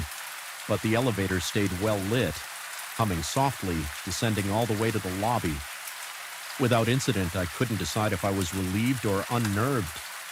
A part of me almost felt that the presence was simply choosing not to show itself this time, leaving me to question whether the events really happened or if my psyche had conjured them under stress. I left the building feeling unsteady, a knot of tension lodged in my chest even now after moving on to a different job. The memory lingers. The nighttime hush of that building still haunts my thoughts. Sometimes I dream of it, an endless labyrinth of vacant floors and flickering lights with that towering shadow waiting for me in the corner of the elevator, watching quietly, refusing to let me forget. Even though I escaped it physically, the lingering doubt and fear have stayed with me. I suspect they always will. It's difficult to convey the power of an experience that defies reason. I've tried to tell myself that it was a waking nightmare, a trick of peripheral vision or an artifact of my exhausted brain. Yet there's a corner of my mind that insists what I saw was real, that no matter how many sunlit days pass, something in that building remains, something that emerges when the corridors fall silent and the clocks tick past midnight, something that doesn't register on security footage but stands just an inch away from your greatest dread, pulling the strings of your terror like a maestro of the unknown. I wish I could say it's all behind me, but the truth is that moment in the service elevator changed how I see deserted hallways, flickering lights, and yes, even my own reflection. I feel uneasy with the idea that we can't always trust the evidence of our eyes or the recording of a camera. Sometimes what we see and what we don't are two halves of a horrifying secret, and sometimes that secret is tall, silent, and waiting in the shadows for your moment of weakness. Even though no physical harm came to me, I can't help but feel that the scars left on my psyche might never fully heal. The building still stands and night still falls. And I know somewhere behind those vacant corridors and dark corners, the presence lingers unseen but never truly gone.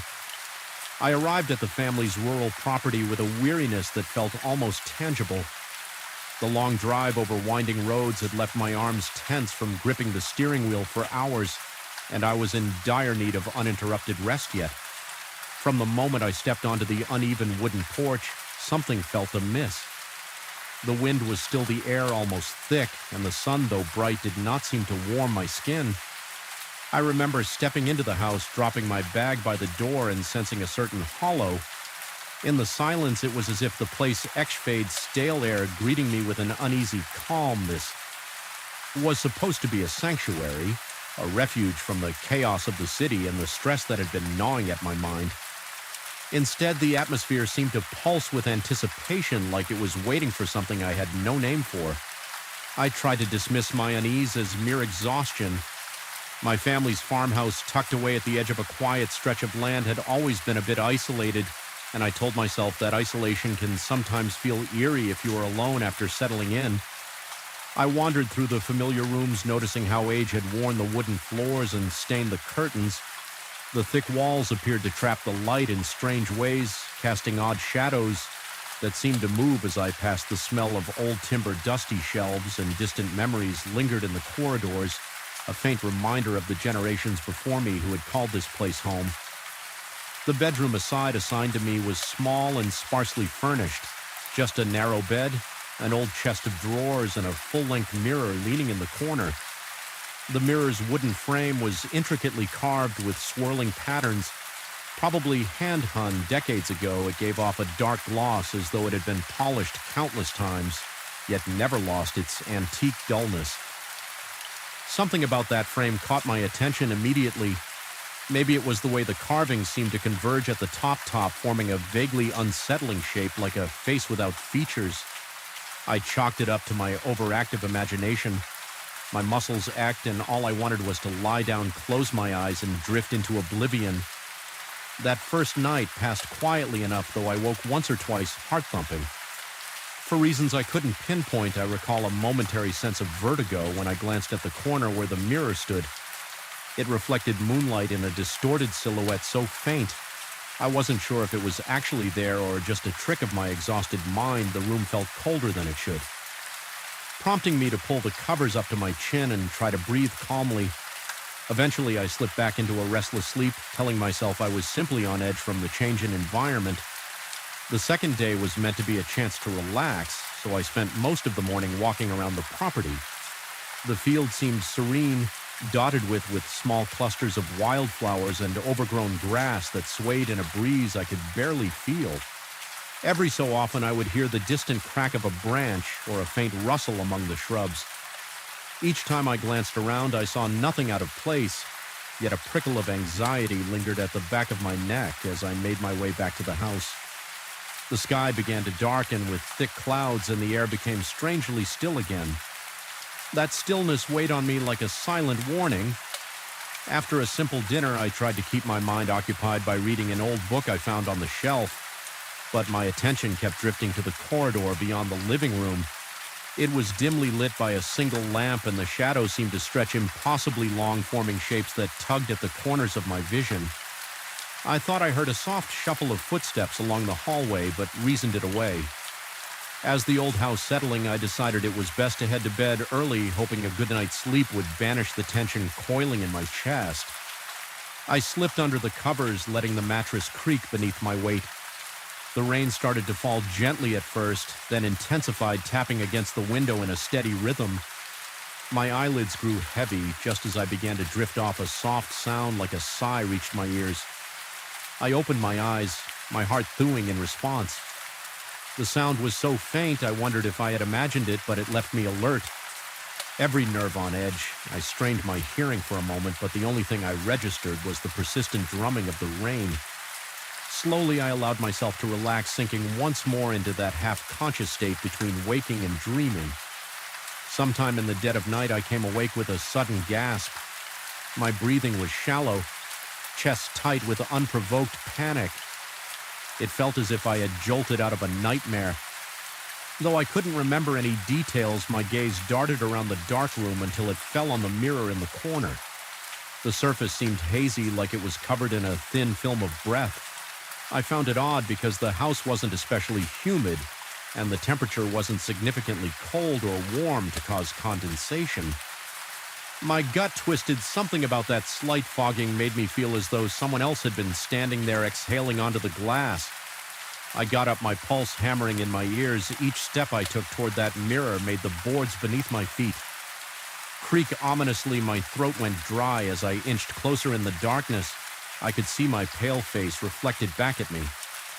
My eyes looked unnaturally wide, rimmed with shadows from poor sleep. Then for the briefest flicker of an instant, I caught a glimpse of something else, another outline, a face hook hovering beside mine. My heart slammed in my chest and I staggered back nearly, tripping over my own feet when I dared to look again. All I saw was my own terrified expression. The haze on the mirror was still there, but it offered no sign of that second face. I stood there trembling, adrenaline surging through my veins. My stomach turned and a cold sweat broke out on my forehead. Eventually, I forced myself to return to bed. Sleep was a lost cause, but I lay down out of sheer exhaustion, heart pounding and skin clammy. I must have drifted off sometime near dawn, because the next thing I recall is the faint light of morning seeping through the curtains at breakfast. I felt disoriented and on edge. My hands shook slightly as I poured coffee, and my appetite was non-existent.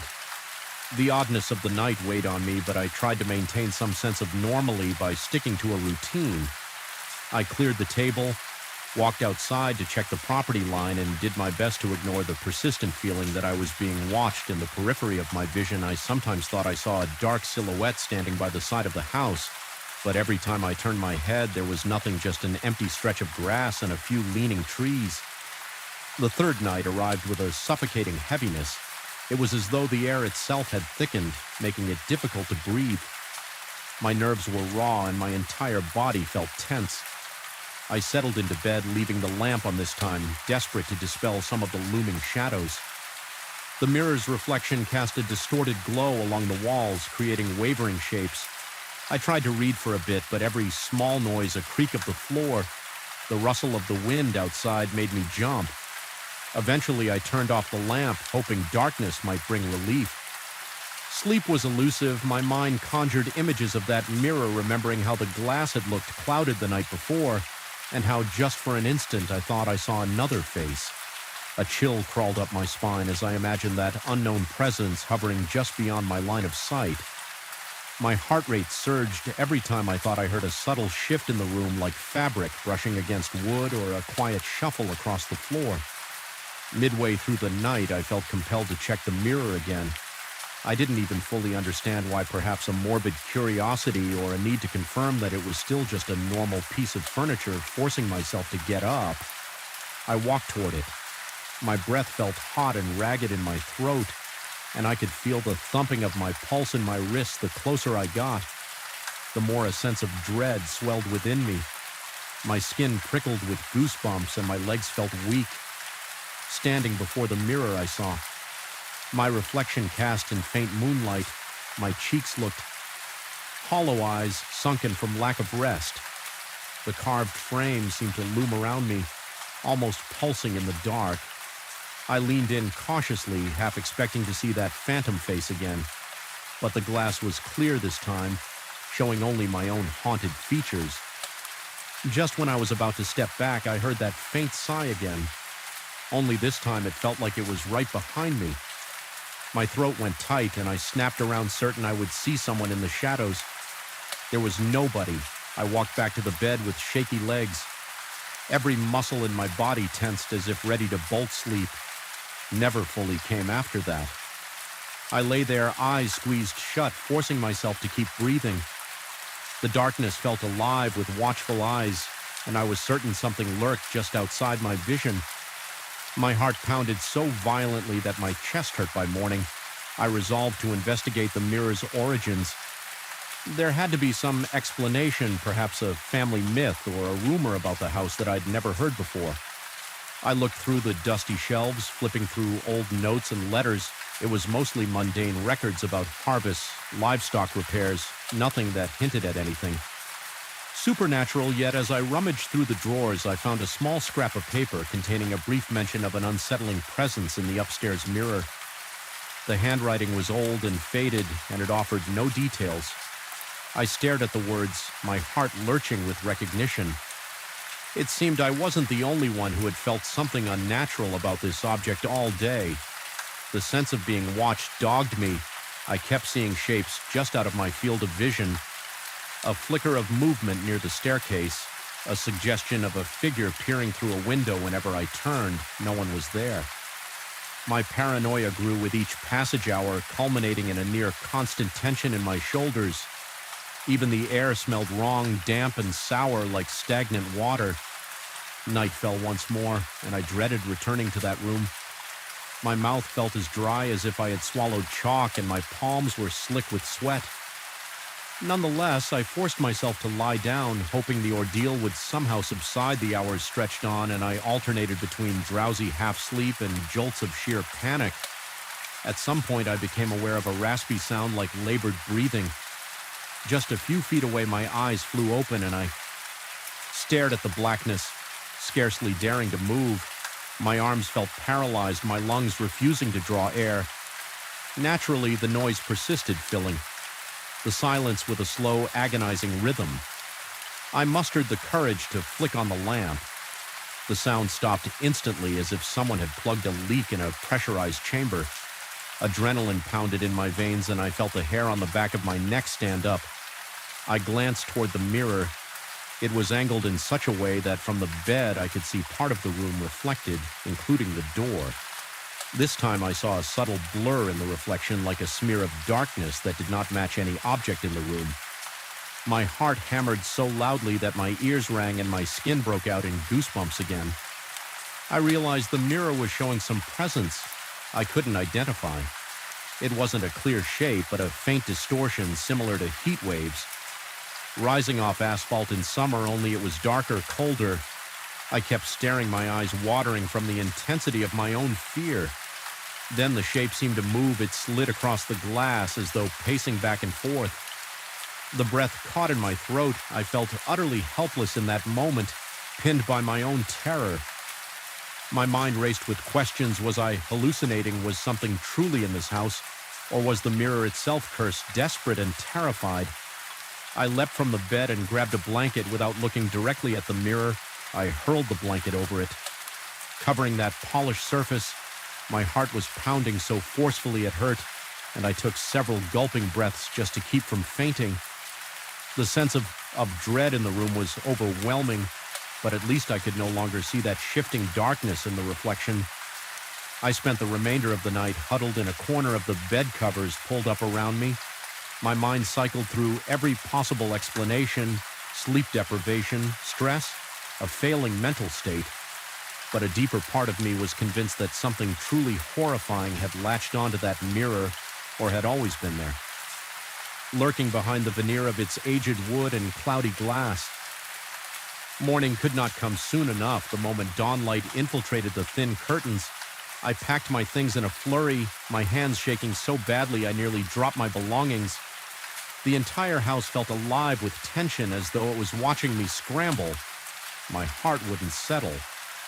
Pounding furiously while I stuffed clothes into my bag, I wanted nothing more than to leave that place, to put as much distance between me and that mirror as humanly possible. I left the blanket draped over the mirror. I couldn't bring myself to look at it one last time.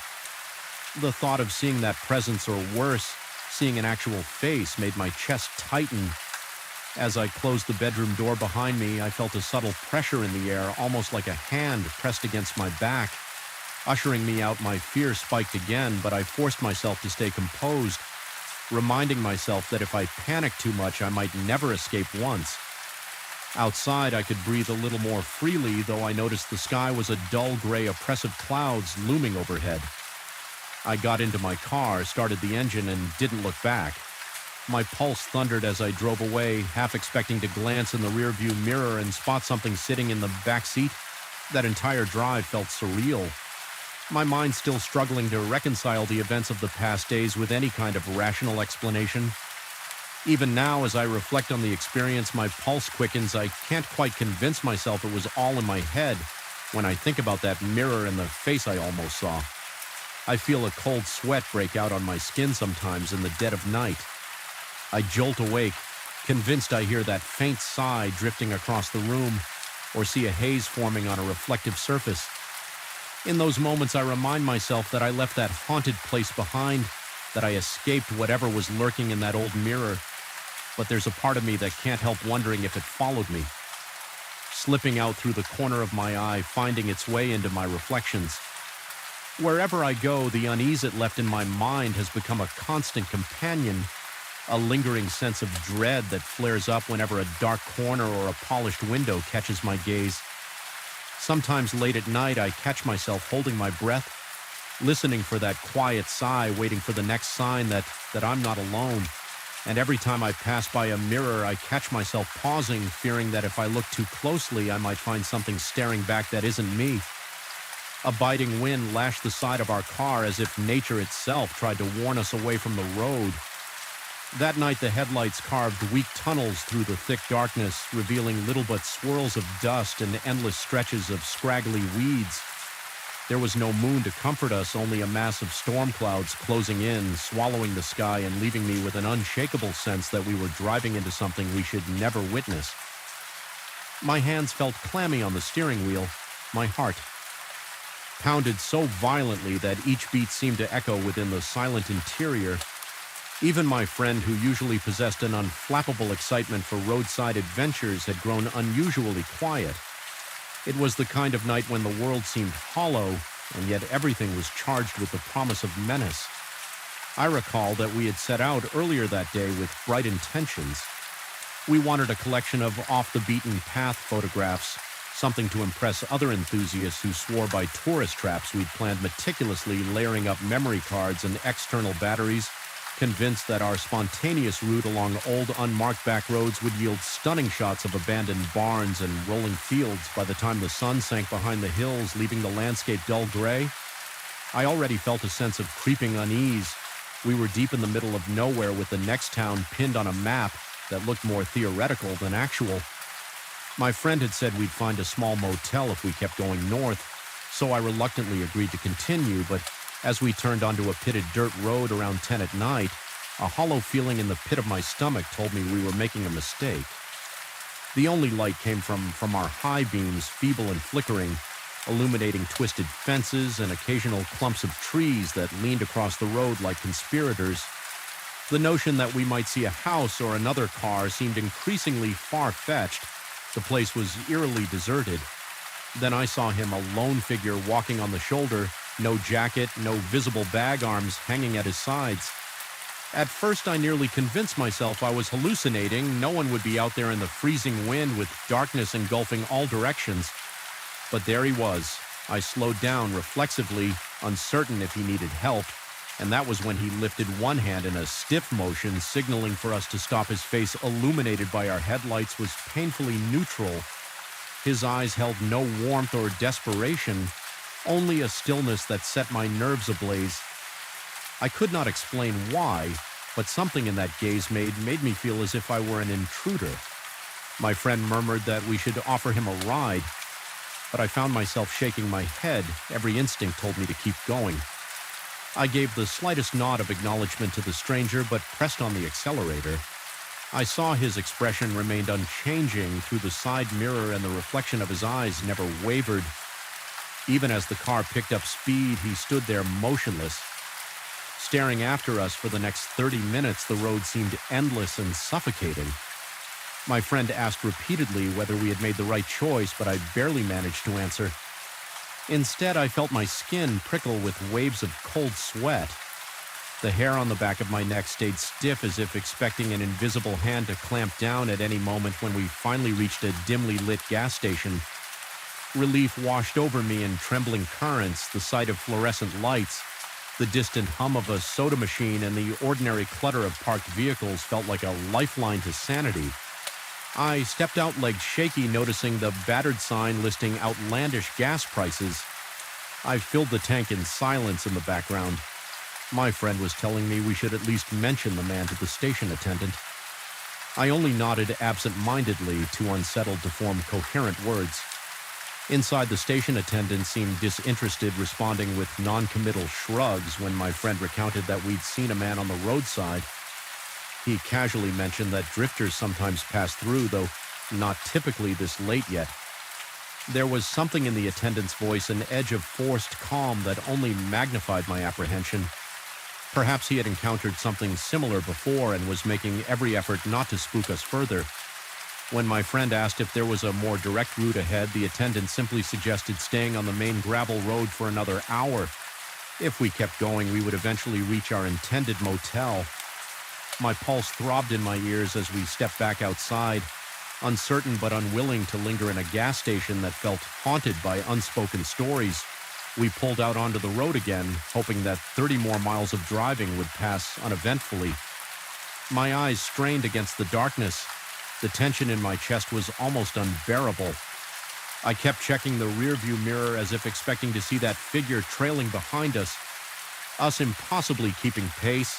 The wind picked up, rattling the car windows. I felt the wheel shudder under my hands, as if the entire world wanted to unhinge and plunge us into the depths of some nightmare. My friend remained quiet, occasionally pointing out a battered billboard or a turn-off sign, but neither of us truly believed we'd see anything normal again. Then around midnight, we reached the same stretch of road where we had first seen the man. My heart hammered so violently I could feel my pulse throbbing at my temples. Sure enough, there he stood this time in the middle of the lane directly in our path. I slammed my foot on the brake, the car fishtailing slightly on the gravel. The man's posture was rigid, hands by his sides, that same eerie stillness in his eyes.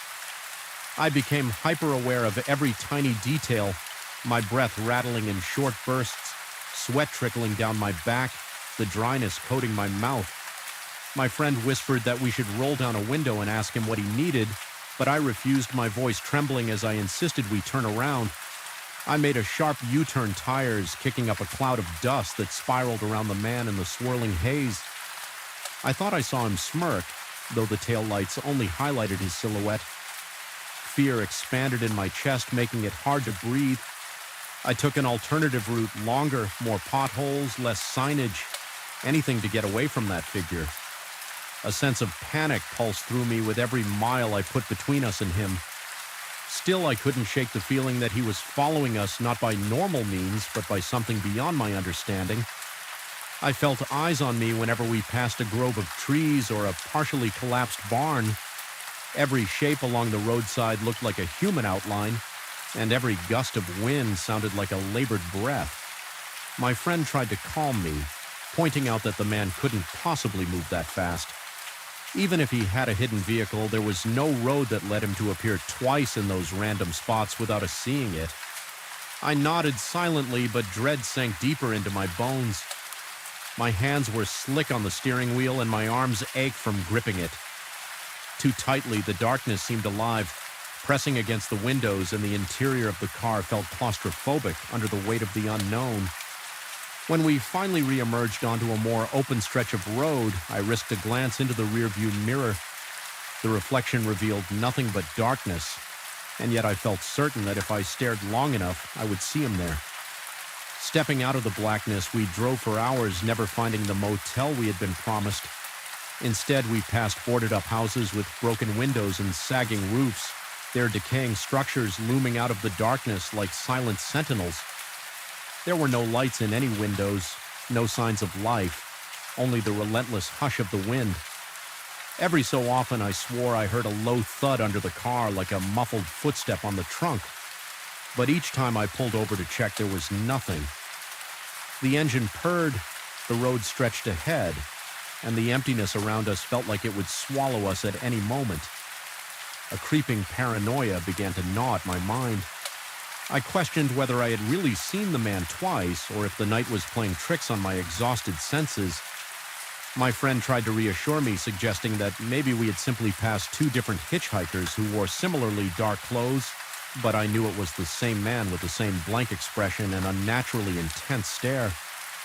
I couldn't articulate how I knew, but it seemed as though his image had branded itself onto my subconscious so that I would recognize him. No matter how quickly we drove by, each time I recalled his vacant face, my heart began pounding new, and a wave of goosebumps spread over my arms.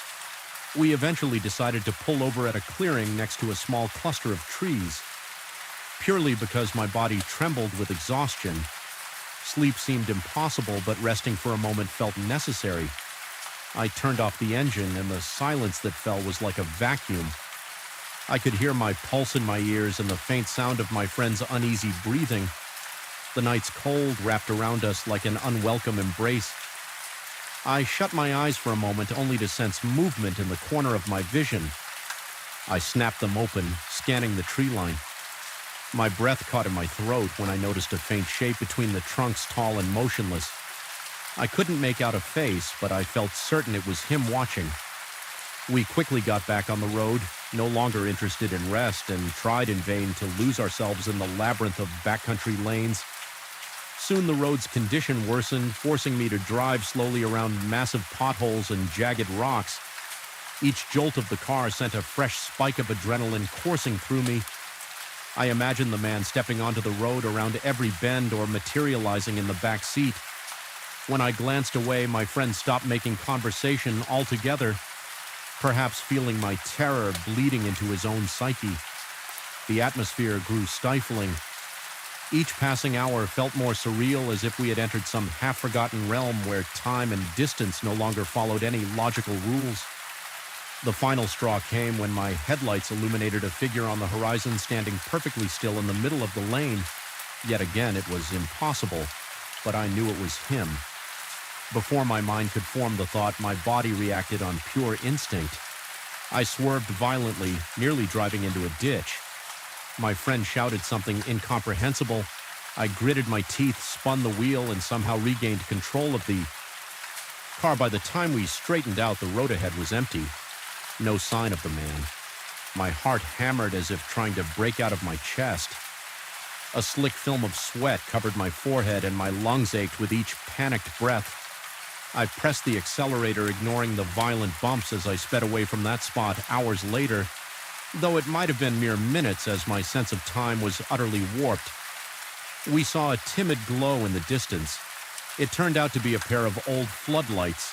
Illuminating a rickety metal sign, it marked the edge of a small town we'd never heard of, but at that moment it felt like a divine beacon.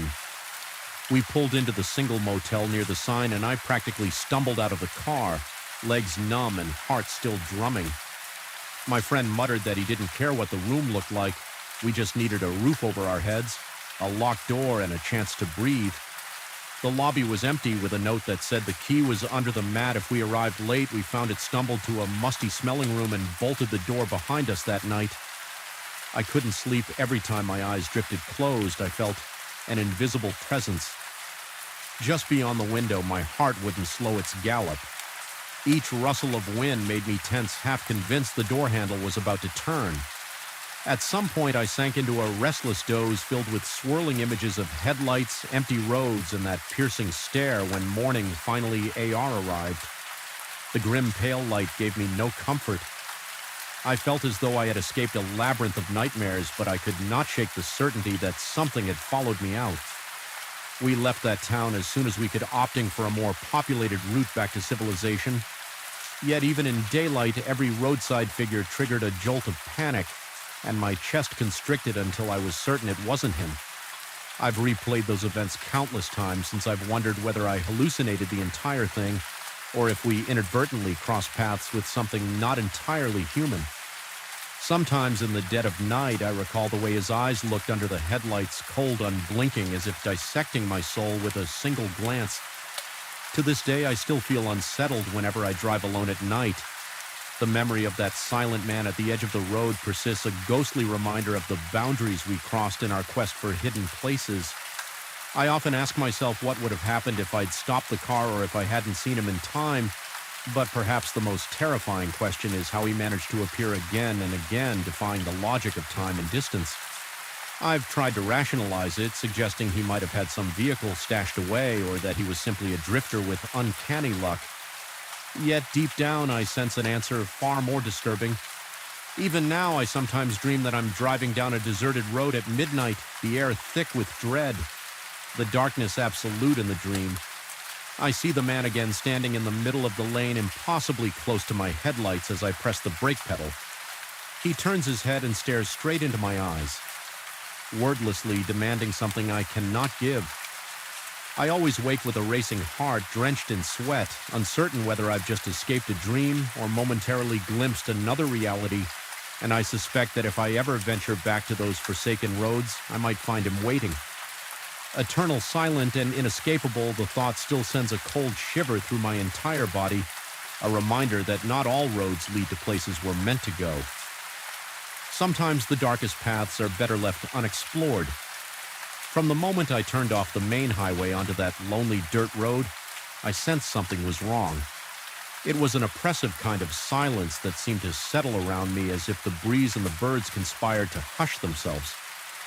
In my presence, my headlights traced the contours of leaning trees, their branches reaching out like skeletal arms, urging me to turn back, but I was determined to find this hidden stretch of river that I had been told was perfect for fishing.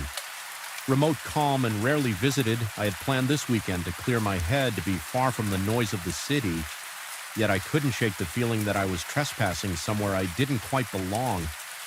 My gut told me that I was heading toward an experience I would rather not have. Even before I arrived at the campsite, by the time I finally parked, dusk was already thick around me. The orange glow on the horizon had receded into a faint purple haze. leaving the landscape coated in a veil of shadows standing by the trunk of my car. I realized just how isolated I was. There were no other vehicles, no signposts, no lights from distant cabins or houses. Only an endless expanse of trees and brush punctuated by the faint gurgle of flowing water somewhere beyond. I felt a momentary spike of unease, but I forced myself to ignore it. I told myself I was just being overly cautious, that this was precisely the solitude I had longed for. I trudged down a narrow trail leading to the riverbank gear clinking with each step, the dusty ground crunching underfoot. Eventually, I found the spot I had been told about, a gentle bend in the river where the current slowed enough to create a shallow pool. The water glistened under the last remnants of twilight, looking deceptively calm, perfect for casting a fishing line. I thought I set up my tent close to the river's curve, driving the stakes into the hard ground with deliberate, forceful blows as though asserting my presence might ward off any misgivings. My breath was steady, but my heart thumped a little louder than usual. I tried to quell my own nerves by focusing on the mundane tasks of securing the tent, unrolling my sleeping bag, and prepping a small area for a campfire. When night finally fell, it descended completely. The moon was a thin crescent, giving me only the barest sliver of light. My fire struggled against the inky darkness, spitting and crackling, but never truly illuminating the full expanse around me. Every few minutes I would hear a rustling in the nearby brush or the plop of a fish somewhere. Downstream, and I'd feel the hairs on my neck bristle. I reminded myself that all forests come alive at night. Small animals, scurry insects, buzz branches sway. These were normal sounds, yet each subtle noise was enough to send a fresh jolt of adrenaline through my body. The sensation of being watched was already creeping in, but I tried to suppress it. I sat on a folding chair near the fire, my fishing rod set aside for the early morning hours. The temperature dropped faster than I expected, and a cool wind carried the smell of wet earth and decaying leaves as I warmed my hands near the flickering flames. I caught a glimpse of movement across the river, a dark shape taller than any bush shifting among the trees on the opposite bank. At first I strained to see if it might be some animal, maybe a deer or a lost hiker, but there was something unnatural in the way it moved, slow and deliberate, as if it was examining me. My pulse quickened and my mind raced through a jumble of possibilities. Whatever it was, it made no sound, just footsteps, heavy and resonant, snapping twigs underfoot. I felt a cold spike of fear carve a path through my gut. I wanted to call out to ask who it was and whether they needed help, but the rational part of me resisted the presence of another person here this late without any kind of flashlight or camping gear. Seemed off my adrenaline spiked even more. Eventually, I mustered enough courage to give a short shout, something like, "Is anyone there?" The only response was silence, a suffocating, almost tangible silence. No birds, no breeze rustling the leaves, nothing. Despite the warmth of the fire, my skin broke out in goosebumps. Anxiety slithered up my spine, and I kept telling myself that maybe it was just my eyes playing tricks in the darkness. A few minutes later, the shape shifted again as if it had heard something or decided to move. I saw the figure duck behind a cluster of shrubs. My eyes darted around trying to track its trajectory. Then I heard another series of branches snapping from somewhere behind me on my side of the river. My chest tightened and I shot up from my chair. Heart hammering so violently I could hear the blood pounding in my ears. A wave of dizziness overtook me and I had to take a few steps to steady myself. The idea that someone or something might be encircling me, approaching from the rear, felt deeply wrong. That primal instinctive alarm I had ignored earlier was now screaming at me to leave my mind churned with possibilities. Perhaps it was a trespasser, a stranger living off the grid, or an over-inquisitive hunter. But there was an odd stillness between each noise, as though the forest itself was complicit in hiding this unseen presence. Even my own breathing sounded too loud. Each exhalation trembled in my throat and my hands felt clammy. My chest felt tight, and the nighttime chill seeped into my bones. No matter how close I stood to the fire, time stretched on and the footsteps eventually receded, but I could sense I was no longer alone. I was certain something was waiting just beyond the circle of light thrown by my campfire. My muscles tensed with every stray crack of a branch or shift in the undergrowth. At one point, I tried to focus on the small tasks again, rearranging some of my gear, sipping water from my canteen, checking the dryness of my spare clothes just to distract myself. Yet my ears never stopped straining for the slightest sign of movement, my skin prickling at the possibility of a hidden observer. When I finally retreated into my tent, I felt anything but safe. I zipped the entrance closed, but that flimsy barrier offered little solace. My flashlight flickered across the fabric walls, revealing ominous shapes formed by tree shadows each time the wind gusted. It produced a faint scraping along the tent, making me jolt. My heart rate refused to settle, and I lay there with my eyes wide open, ears attuned to every whisper of the night in the darkness. My imagination began to spiral, conjuring images of silent figures crouched just outside, waiting for me to drift off.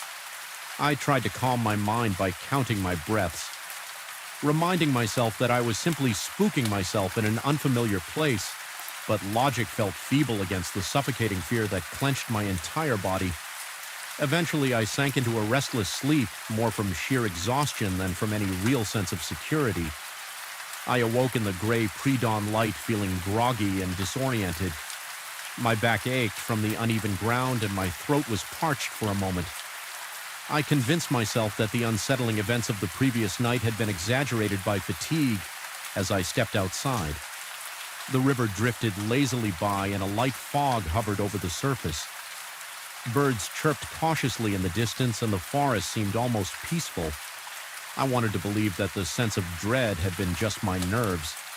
I gathered my fishing rod, positioned myself near the shallow pool, and cast my line. The anticipation of a catch was a small comfort. I tried to immerse myself in that routine, letting the rhythm of reeling in and casting out lull me into a temporary calm. Yet every now and then, I'd notice something off: footprints in the damp soil oil along the bank that certainly weren't mine, or bent branches overhead that seemed too high for me to have caused every unexpected detail tugged at my renewed anxiety. Around noon, I decided to move around a bit, scouting a different part of the river's bend. As I hiked through the patchy undergrowth, I found signs that someone had passed through: recently broken twigs, fresh imprints in the mud, even a tuft of fabric stuck on a branch. The color of the fabric was a dark, muddy shade, something that could easily blend into the shadows immediately. I felt that spike of unease return. There was no rational reason for anyone else to be out there without a visible campsite or vehicle nearby. By late afternoon, a bank of ominous clouds had rolled in, turning the sky a sickly gray. Thunder growled in the distance. The forest grew dim, shadows stretching across the ground like long fingers. My plan was to stay another night and continue fishing the next morning. But that creeping sense of being stalked had grown too powerful to dismiss. My every instinct told me to leave before nightfall trapped me again. The problem was that curiosity and stubbornness fought to keep me from running off. I almost wanted to prove to myself that I could endure a single night alone by the river without succumbing to irrational fear. After all, I had seen no direct threat, just unsettling signs and fleeting shadows. That second night, I tried to set up a larger fire, gathering extra wood in hopes it would burn longer and brighter. A gusty wind made the flames dance unpredictably, casting wild shapes across the trees. The shadows twisted and elongated in ways that looked almost animate. My pulse quickened each time a flicker of light suggested a silhouette lurking at the edge of the woods. Occasionally, I heard something: a footstep, a broken branch, or maybe just the wind, but it always seemed too measured, too intentional to be random. Forest noise, it was like the presence I'd felt the night before was still there. Watching me, assessing me, the night dragged on my stomach, churned with each minute that passed. My breathing felt labored, as if the air were heavier than usual, pressing down on my chest. At one point, I stood brandishing the largest stick I could find. Feeling foolish, but too scared to be embarrassed, I even tried to speak aloud loud in a halting, quivering tone, insisting that whoever was out there show themselves or leave me alone. My voice sounded small and desperate, swallowed up by the surrounding darkness. In the moments after my outburst, the forest seemed to hold its breath. My heart pounded so loudly I was sure it could be heard for miles. Then faintly, I caught a glimpse of movement through the trees to my left. It was a shape-hunched, but tall. Swaying slightly, my eyes strained. But the darkness made it impossible to see features. My scalp prickled and my body broke into a cold sweat. I took a trembling step toward the shape my makeshift club gripped tightly, and I nearly gagged from the metallic taste of fear pooling in my mouth. The figure seemed to drift back into the gloom, leaving me gasping for air. The rest of that night became a haze of anxiety. I felt sure that at any moment something would lunge out of the darkness, or the tent walls would collapse under some assault. Yet it never came. Instead, I was tormented by a deep, persistent paranoia. Every shift of the wind sounded like footfalls. Every crackle of the fire made me twitch. My thoughts spiraled into madness, and I questioned whether I was hallucinating or if something unearthly truly prowled the riverbank. My entire body trembled and my throat stayed desert dry. No matter how much water I sipped when dawn finally broke, it didn't bring relief. My nerves were shot, my eyes blurry from lack. Of real sleep, the fire had long since died out, leaving only a ring of ashes smudged into the dirt. Birds started their morning calls again, but I found no comfort in their routine. I realized I needed to leave no matter what. My equipment was scattered around the campsite, and I hurried to pack it with shaky hands. I glanced over at the river, now a dull green under the early morning light, and I sensed a lingering presence just beyond the mist. It felt like the trees themselves were straining to watch me as I gathered my belongings during the frantic dismantling of my camp. I noticed something etched into the bark of a nearby tree, an odd symbol like interlocking spirals carved so deeply it exposed the pale wood beneath. I hadn't seen it before, and I had no clue who might have done it. An involuntary shudder coursed through me.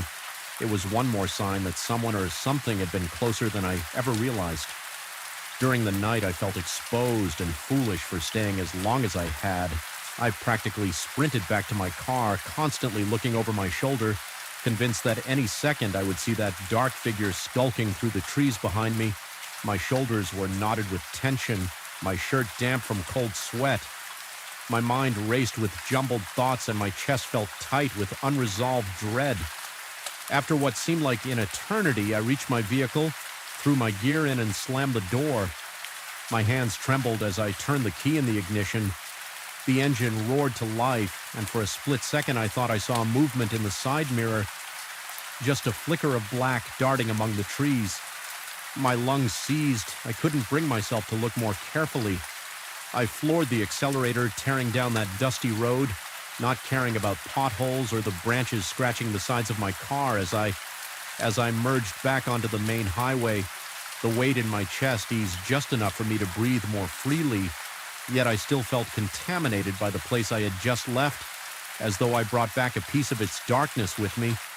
I kept expecting to see some shape in my rearview mirror or notice footprints by my car door when I stopped for gas. The experience clung to me like a heavy fog refusing to dissipate. Even hours later, back in the familiarity of city streets, my mind couldn't let go of the notion that something had watched me out there and had followed me at least to the edge of the forest. I couldn't rationalize what I had seen or thought I had seen. My imagination might have filled in the gaps of a completely normal set of circumstances, or perhaps something truly strange resides in that isolated bend of the river, something that defies common explanation. Even now, whenever I close my eyes, I still hear the crunch of leaves, still see a tall, shifting shadow in the corner of my vision, and still feel that laden fear coursing through my bloodstream. No matter how many times I tell myself it was just paranoia, a part of me remains unconvinced. I'm left with the unsettling knowledge that there are places where nature is indifferent, where isolation warps the mind, and where something unnamed might be waiting to be encountered.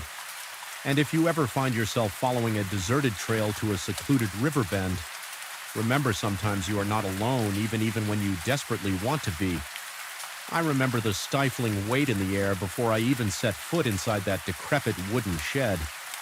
The night was moonless, and the entire farm seemed to be holding its breath as though afraid of what might happen next. Shadows stretched unnaturally across the dusty ground, and a sense of wrongness clung to the atmosphere like a stubborn stain.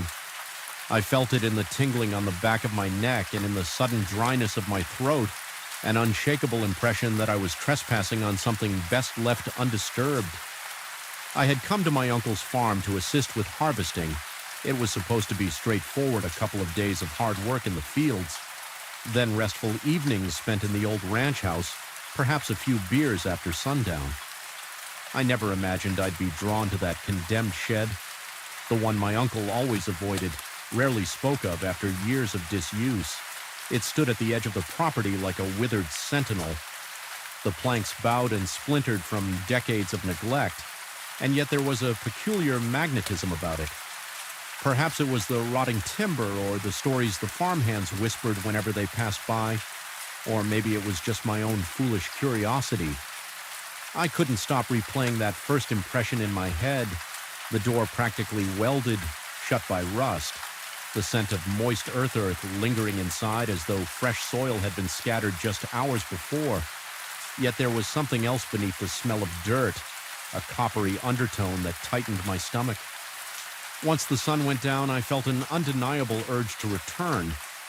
Maybe I needed to prove to myself that my imagination was acting up, or perhaps part of me was chasing the thrill of uncovering secrets, best left buried on. That first night I slipped away after dinner, ensuring nobody noticed my absence. My heart hammered in my chest before I even reached the shed's entrance. I could hear my own breathing, quick and shallow, as if my body was unconsciously bracing for confrontation. The door protested with a long, shrill screech.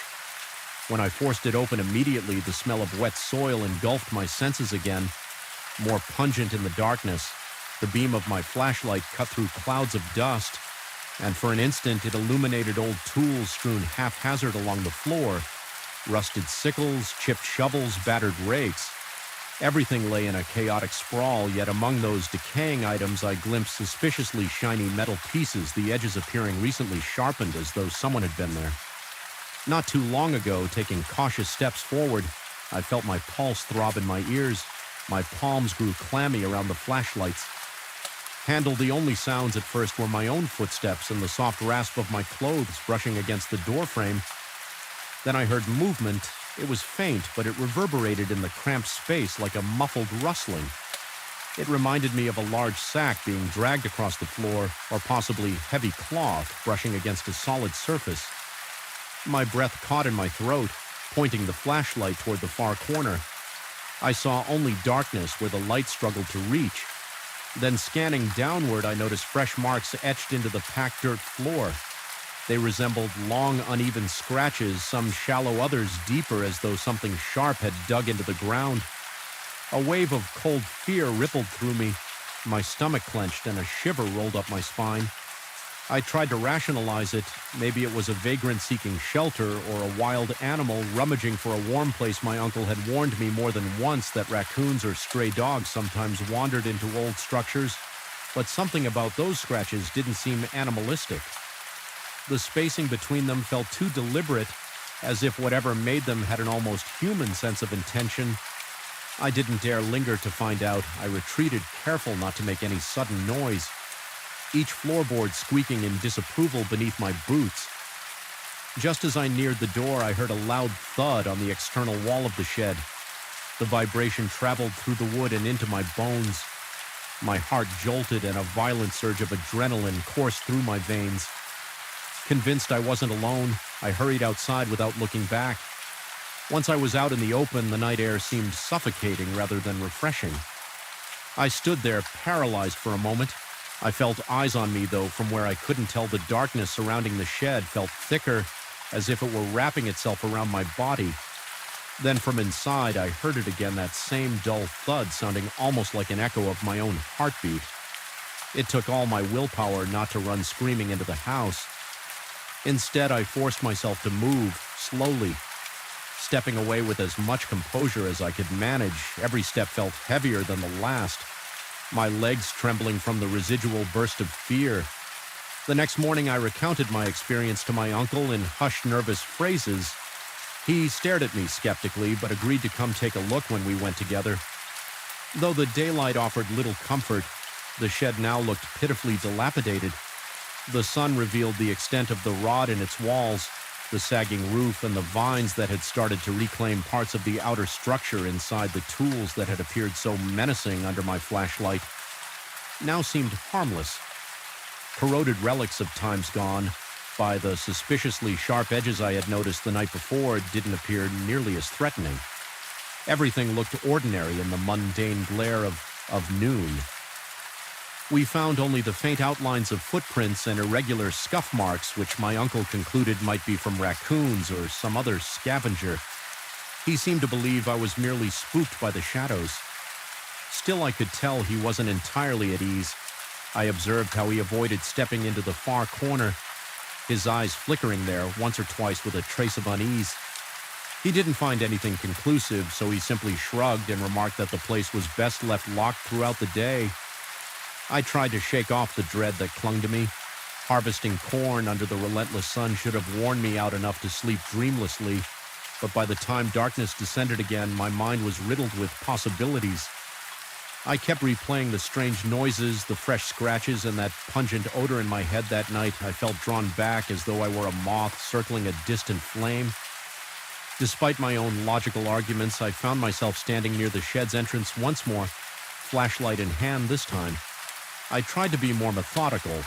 I approached with caution, noticing how the wind seemed to die the moment I stepped into the shed's shadow. There was a stifling stillness around me.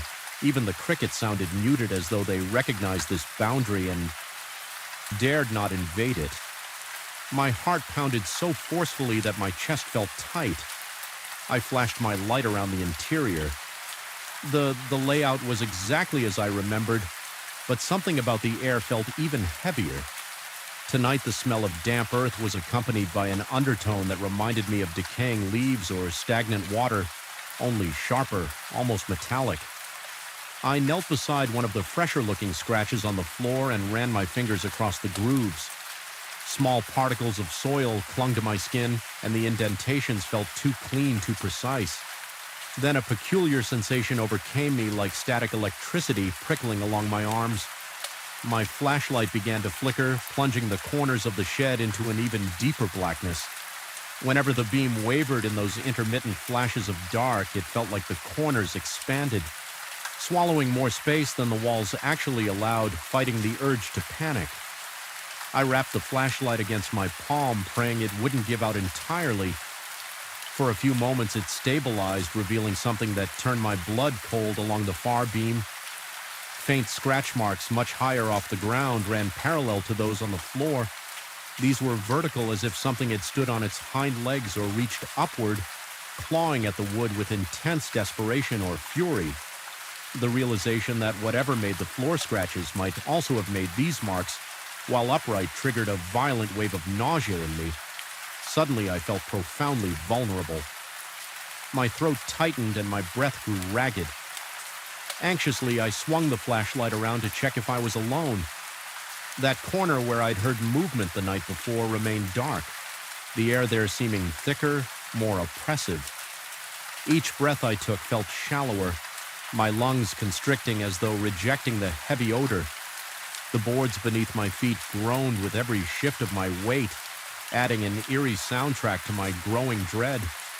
Compelled by an impulse I couldn't fully explain, I forced myself to inch closer to that malignant corner. With every step, a subtle pressure formed at my temples like the onset of a headache. My ears began to ring and my heartbeat thundered, echoing in that ringing, until I couldn't distinguish external noise from the pounding in my skull. When I finally angled the flashlight to the darkest spot, my eyes struggled to focus. I saw sacks of something stacked behind an old wooden crate. At first I thought they were simply grain bags that had been left there ages ago. Then I noticed that at least one looked recently used. The burlap not nearly as torn or discolored as I would expect it was, as if someone had been rummaging through supplies in secret, but for what purpose I couldn't guess. Hovering there, gripping the flashlight so tightly my knuckles ached, I began to feel a presence close behind me. It was nothing I could see or hear, yet my instincts flared. The temperature felt as though it had plummeted by several degrees, and goosebumps erupted along my arms. The primal urge to turn around to confront whatever might be looming over me wed with the paralyzing terror that insisted I keep my gaze forward. My muscles twitched with tension. Slowly I turned, shining the light in a wide arc across the shed. All I found was stillness. But the sensation of being watched did not subside. In that deafening silence, I became aware of an odd scraping noise. It was faint yet persistent, like claws or nails being dragged along the interior of the shed's outer walls. The direction seemed to change. First one side, then another. It circled me, raising every hair on my neck. My mouth went dry, my tongue turning thick and useless. A queasy feeling settled in the pit of my stomach. My rational mind insisted there had to be a logical explanation. Possibly rats or wind-catching stray branches or an echo of the barn's old wooden frame. Contracting, but something about the pattern of those scratchy sounds was too purposeful, too relentless a memory of overhearing the farmhands suddenly flashed through my mind. They had been talking about hearing inexplicable noises from the shed at night. Their hushed tones and fearful expressions came back to me. One of them mentioned that whenever he approached, everything went silent, as though the place itself was holding its breath. Another claimed to have caught sight of a silhouette moving behind the walls. But when he investigated, he discovered only cobwebs and dusty crates. I had dismissed it as gossip. Now I realized that something inhumanly aware might have taken residence. Within these walls, a wave of panic surged through me, and I knew I had to leave my chest constricted with each breath. The flashlight wobbling in my trembling grip as I backed away, the boards underfoot seemed to protest louder. Each creak magnifying my alarm. I tried to swallow, but my throat felt constricted and beads of cold sweat pulled along my hairline. My flashlight flickered again, plunging me into short staccato bursts of dark. In those momentary blackouts, it felt like the air pressed in closer, as if something intangible was trying to smother me. My pulse soared so high I could practically feel my heartbeat in my eyeballs.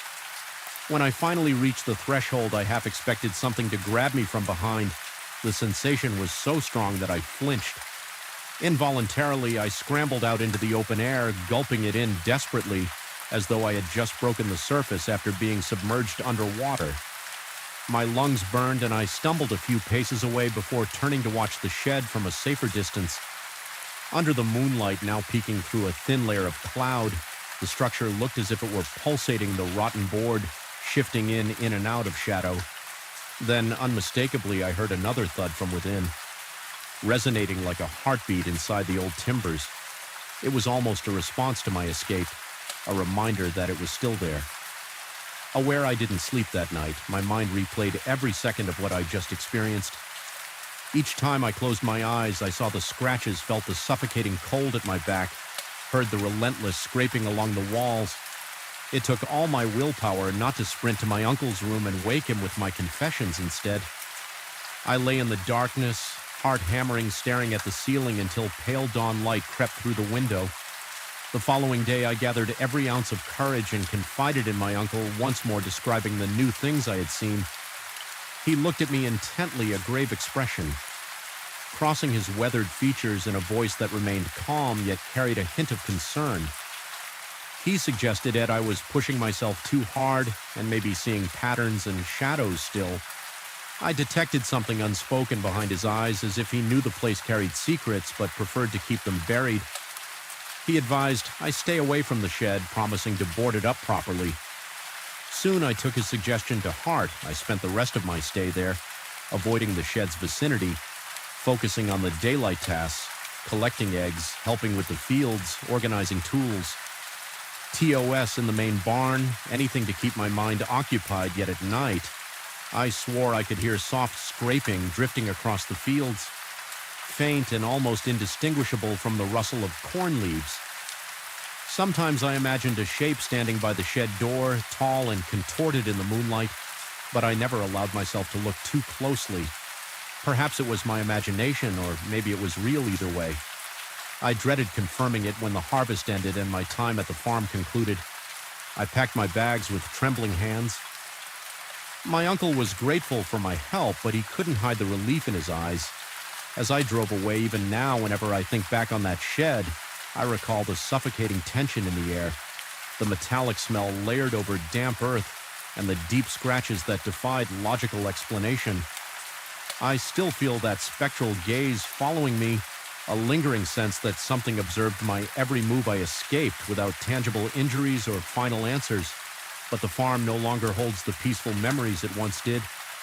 Instead, it stands as a reminder of how fragile our understanding of reality can be, even in the daylight when all seems safe. There are places better left locked and forgotten, and at night those places breathe with an unseen presence as though they are waiting for the next curious soul to wander inside. I'll never set foot in that shed again. I tell myself that I should be thankful I left with my sanity intact, but I'm not entirely sure I did. Sometimes in the silence of my own home, I hear that faint scraping in the walls. My heartbeat spikes and my skin prickles with the same electric dread I felt that night. Then I remind myself that it's just the house settling or the pipes groaning. But each time, deep down, there's a small part of me that knows better. Some doors once opened are never truly CL closed.